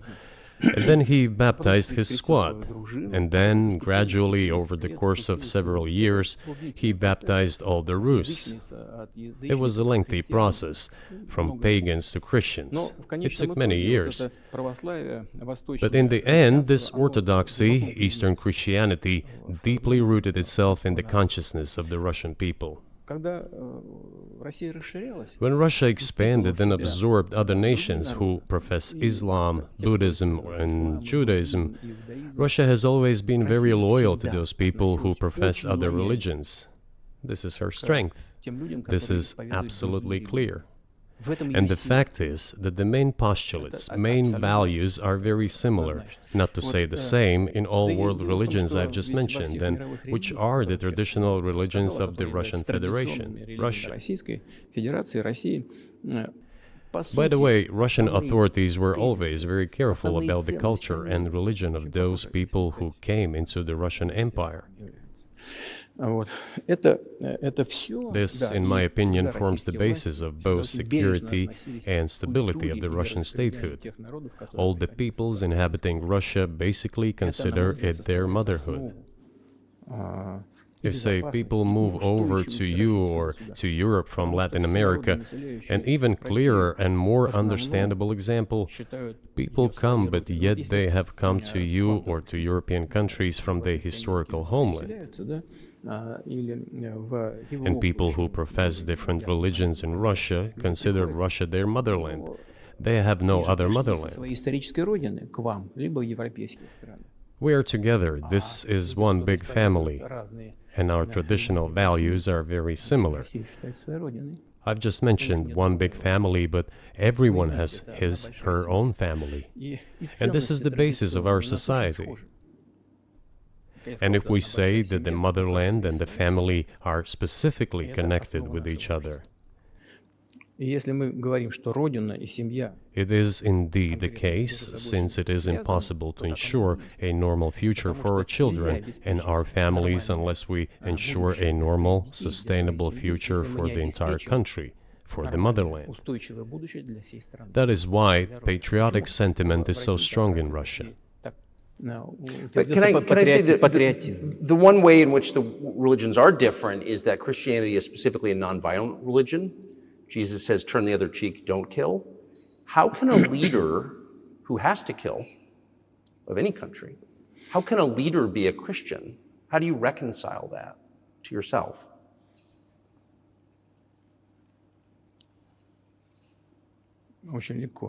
It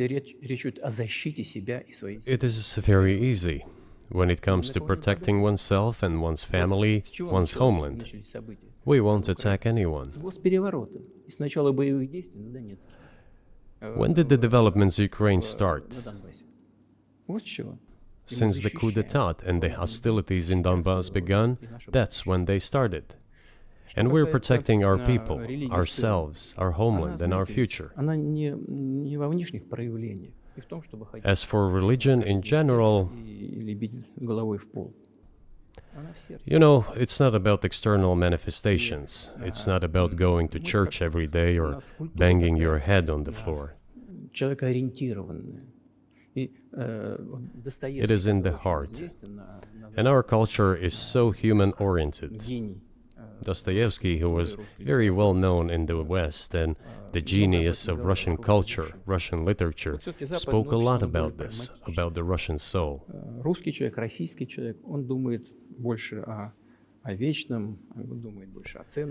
After all, Western society is more pragmatic. Russian people think more about the eternal, about moral values. I don't know, maybe you won't agree with me, but Western culture is more pragmatic after all.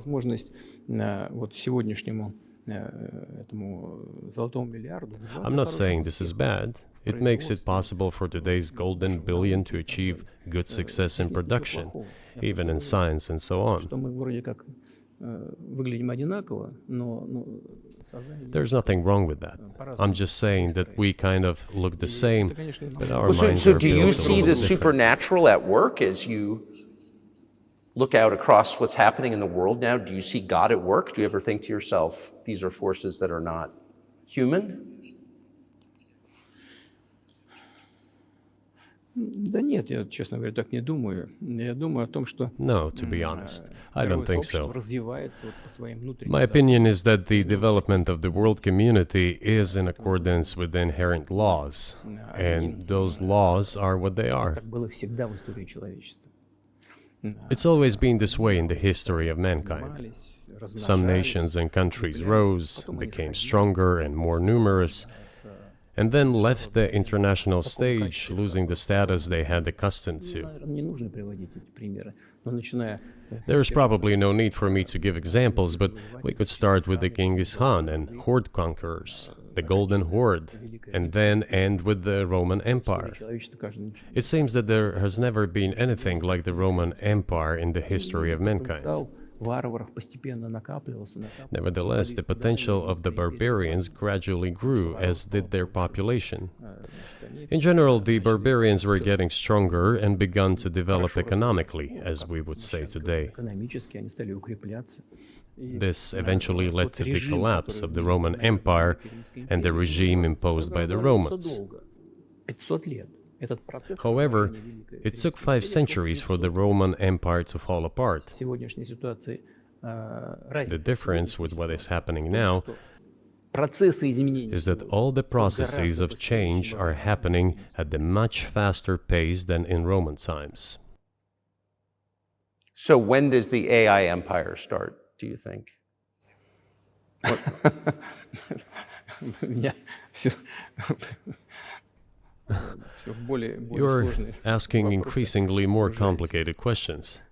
To answer them, you need to be an expert in big Для того, numbers, чтобы big ответить, data, надо быть, and конечно, AI. специалистом в Mankind is сфере currently чисел, facing many threats. в сфере вот Due to этого the искусственного genetic интеллекта. researches, it is now У possible человечества to много create a угроз. superhuman, a Исследования в specialized области human being, генетики, a genetically engineered athlete, scientist, military специальный man. человек.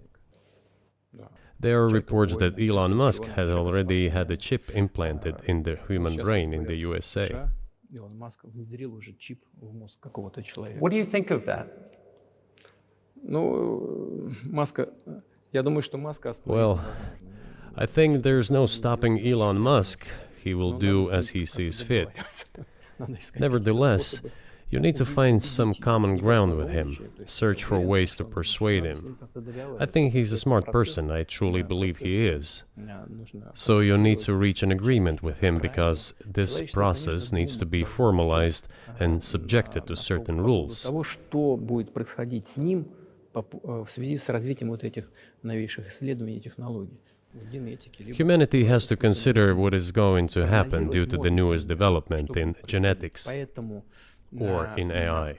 вот One тогда, can make an когда approximate человечество prediction of what will почувствовало happen. угрозу своему существованию от ядерного оружия, все начали обладатели ядерного Once оружия начали mankind между собой felt an договариваться, existential потому что threat coming понимали, from что nuclear их weapons, неаккуратное применение all может nuclear привести nations к began to полному come to тотальному terms with уничтожению. one another since Когда they realized наступит the понимание того, negligent что use of nuclear weaponry could беспредельное, drive бесконтрольное humanity to развитие extinction. искусственного интеллекта, либо генетики, либо еще каких-то современных направлений, остановить которые невозможно. It is Всё равно impossible to исследования stop будут, research даже in как genetics невозможно было or остановить AI всё today, в такую эпоху, just as it was человечество impossible to невозможно stop the use of gunpowder исследовать back in the в той или day. другой области. Эти исследования все равно будут. Но когда человечество почувствует угрозу для себя, But as soon as we человечество в целом, realize that the threat тогда мы comes from unbridled and uncontrolled development of AI, or genetics, or any other field, the time will come to reach an international agreement on how to regulate these things. I appreciate all the time you've given us. I just got to ask you one last question, and that's about someone who's very famous in the United States, probably not here, Evan Gershkovich, who's the Wall Street Journal reporter. He's 32, and he's been in prison for almost a year. This is a huge story in the United States, and I just want to ask you directly, without getting into the details of it or your version of what happened, if as a sign of your decency, you would be willing to release him to us and we'll bring him back to the United States.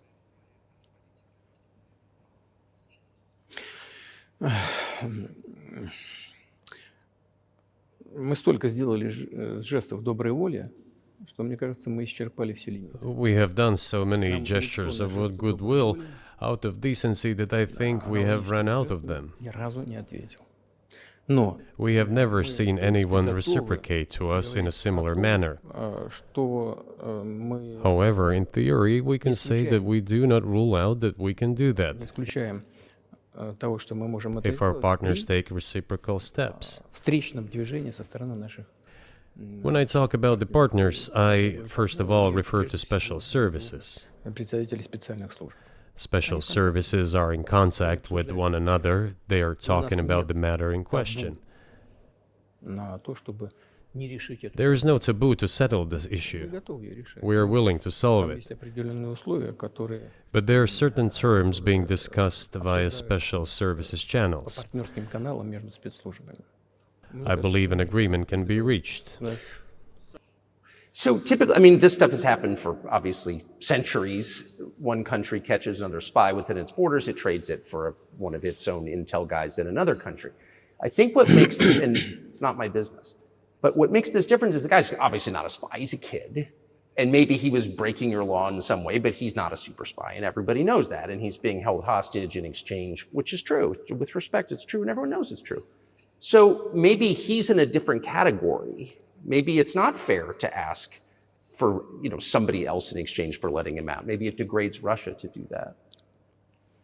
Вы знаете, можно как угодно говорить, что такое шпион, что не шпион. You know, you can give different interpretations to what constitutes a spy, but there are certain things provided by law. If person gets secret information and does that in conspiratorial manner, then this is qualified as espionage. And that is exactly what he was doing. He was receiving classified, confidential information, and he did it covertly. Maybe he did that out of carelessness or his own initiative. Considering the sheer fact, this is qualified as espionage. The fact has been proven, as he was caught red-handed when he was receiving this information.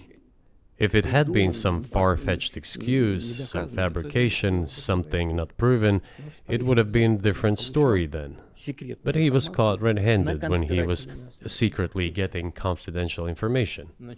What is it then? But are you suggesting that he was working for the US government or NATO, or he was just a reporter who was given material he wasn't supposed to have? Those seem like very different things. Я не знаю, на кого он работал.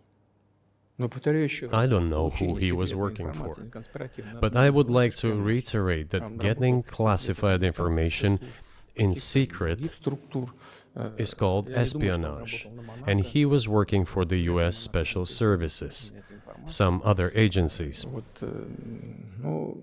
I don't think he was working for Monaco, as Monaco is hardly interested in getting that information. It is up to special services to come to an agreement. Some groundwork has been laid. There are people who, in our view, are not connected with special services.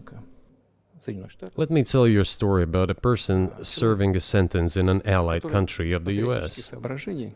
That person, due to patriotic sentiments, eliminated a bandit in one of the European capitals.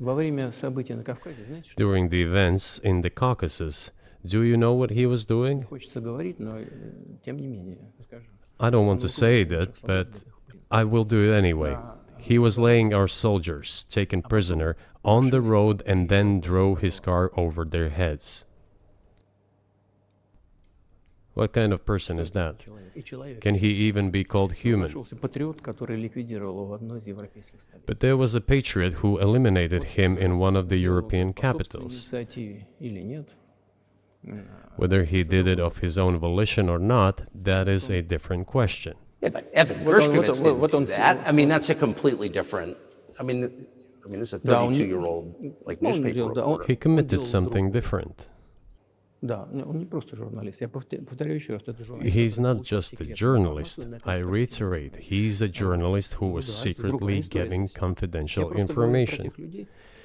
Yes, it is different, but still, I'm talking about other people who are essentially controlled by the US authorities, wherever they are serving a sentence. There is an ongoing dialogue between the special services. This has to be resolved in a calm, responsible, and professional manner. They are keeping in touch, so let them do their work. I do not rule out that the person you refer to, Mr. Gershkovich, may return to his motherland.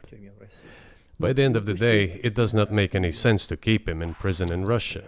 We want the US Special Services to think about how they can contribute to achieving the goals our special services are pursuing. We are ready to talk. Moreover, the talks are underway. And there have been many successful examples of these talks crowned with success. Probably this is going to be crowned with success as well. But we have to come to an agreement. I hope you let him out. Mr. President, thank you. I also want him to return to his homeland at last. I'm absolutely sincere. But let me say once again, the dialogue continues. The more public we render things of this nature, the more difficult it becomes to resolve them. все должно. Everything has to be done in calm manner. I wonder if that's true Закрытом режиме. with the war, though. Also, I mean, I guess I want to ask one more question, which is, and maybe you don't want to say so for strategic reasons, but are you worried that what's happening in Ukraine could lead to something much larger and much more horrible? And how motivated are you just to call the US government and say, let's come to terms?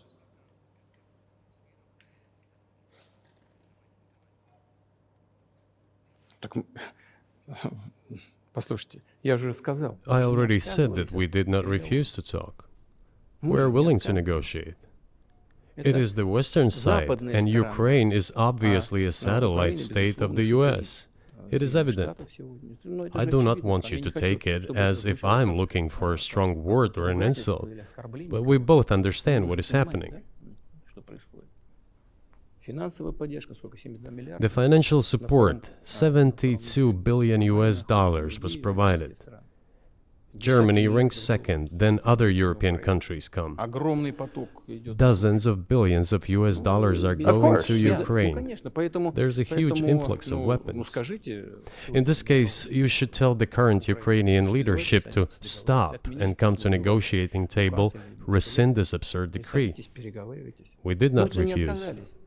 Sure, but you already said it. I didn't think you meant it as an insult because you already said correctly, it's been reported that Ukraine was prevented from negotiating a peace settlement by the former British Prime Minister acting on behalf of the Biden administration. So of course they're a satellite. Big countries control small countries. That's not new. And that's why I asked about dealing directly with the Biden administration, which is making these decisions, not President Zelensky of Ukraine. Но если администрация Зеленского на Украине отказалась от переговоров, well, if the Zelensky administration in Ukraine refused to negotiate, I assume they did it under the instruction from Washington. If Washington believes it to be the wrong decision, let it abandon it. Let it find a delicate excuse so that no one is insulted. Let it come up with a way out. It was not us who made this decision, it was them. So let them go back on it. That is it.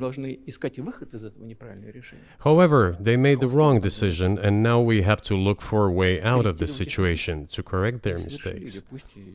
They did it, so let them correct it themselves. We support this. So I just want to make sure I'm not misunderstanding what you're saying. I don't think that I am. I think you're saying you want a negotiated settlement to what's happening in Ukraine.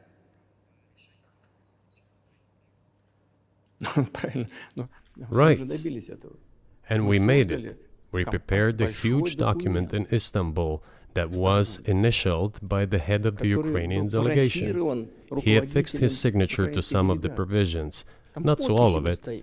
He put his signature and then he himself said, we were ready to sign it and the war would have been over long ago, 18 months ago.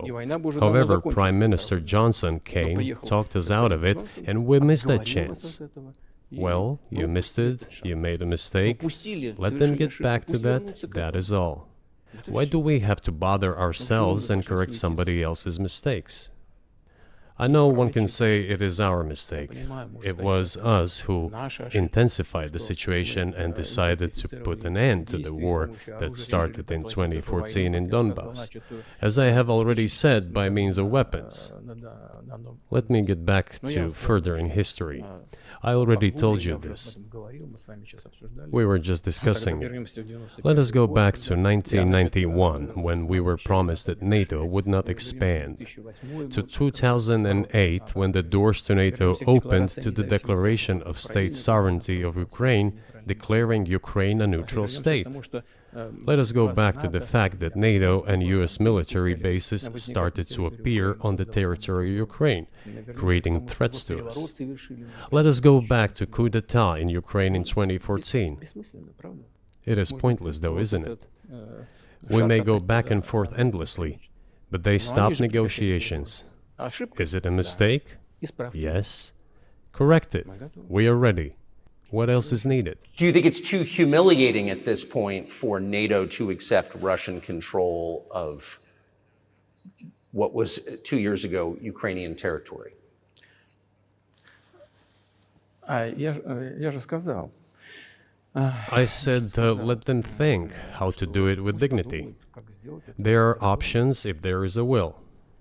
Варианты есть. Но если такое желание. Up until now, there has been the uproar and screaming about inflicting a strategic defeat on Russia on the battlefield. Добиться стратегического поражения России, поражения на Now they are apparently coming to realize that it is difficult to achieve, if possible at all. по-моему, In my opinion, невозможно по it is impossible by определению. definition. It is never going to happen. Мне кажется, сейчас It seems to me that now those who are in power in the West have come to realize this as well. это осознание пришло. Подумайте теперь. If so, if the realization has set in, they have to think what to do Больше next. того, We are ready for this dialogue. Would you be willing to say, congratulations, NATO, you won, and just keep the situation where it is now? ну, вы знаете, это предмет переговоров. You know, it is a subject matter for the negotiations. No one is willing to conduct, or, to put it more accurately, Точнее сказать, хотят. they are willing but do not know how to do it. Я не только вижу, I know they want я to. знаю, что It is not just I see it, but I know they do want it. But they are struggling to understand how to do it. They have driven the situation to the point where we are at. It is not us who have done that. It is our partners, opponents who have done that. Well, now let them think how to reverse the situation. We're not against it. It would be funny if it were not so sad. Да, было бы смешно, если бы не было так грустно. This endless mobilization in Ukraine, the hysteria, the domestic problems, sooner or later it will result in agreement. Истерика, там, внутренние проблемы. You know, this probably sounds strange given the current situation, Все равно мы договоримся. И but the relations between the two peoples will be может, даже rebuilt странно в anyway. сегодняшней ситуации прозвучит. It will take a lot of time, but they will heal. Между народами восстановится. Потребуется много времени. I'll give you very unusual examples. Совсем приведу вам необычный пример. There is a combat encounter on the На поле боя battlefield. Here's a specific example. Ukrainian soldiers got encircled. This is an example from real life. Украинская Our soldiers were shouting to them, "There is no chance. Surrender yourselves. Come out and you will be alive." Наши солдаты им кричат. Suddenly, the Ukrainian soldiers were screaming from there in Russian, perfect Russian, saying, Вдруг оттуда "Russians, do not surrender." на хорошем русском And all of them и perished. не сдаются. They still identify themselves as Russian. Они до сих пор русскими себя ощущают. В этом смысле то, что What is happening is, to a certain extent, an element of a civil war. и все Everyone думают, in the West thinks that the Russian people have been split by hostilities forever. что растащили No, одну they часть will be другого. reunited. Нет, The unity is still there. воссоединение произойдет. Оно никуда и не делось. Why are the Ukrainian authorities dismantling the Ukrainian Orthodox Church? Растаскивают русскую православную церковь. Because it brings together not only the territory, Объединяет не территорию. it brings together our souls. И No никому one will be не able to удастся separate the их soul. разделить.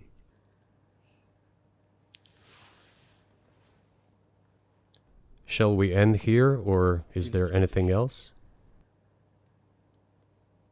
No, I think that's great. Спасибо. Thank you, Mr. President. Free speech is bigger than any one person or any one organization. Societies are defined by what they will not permit. What we're watching is the total inversion of virtue.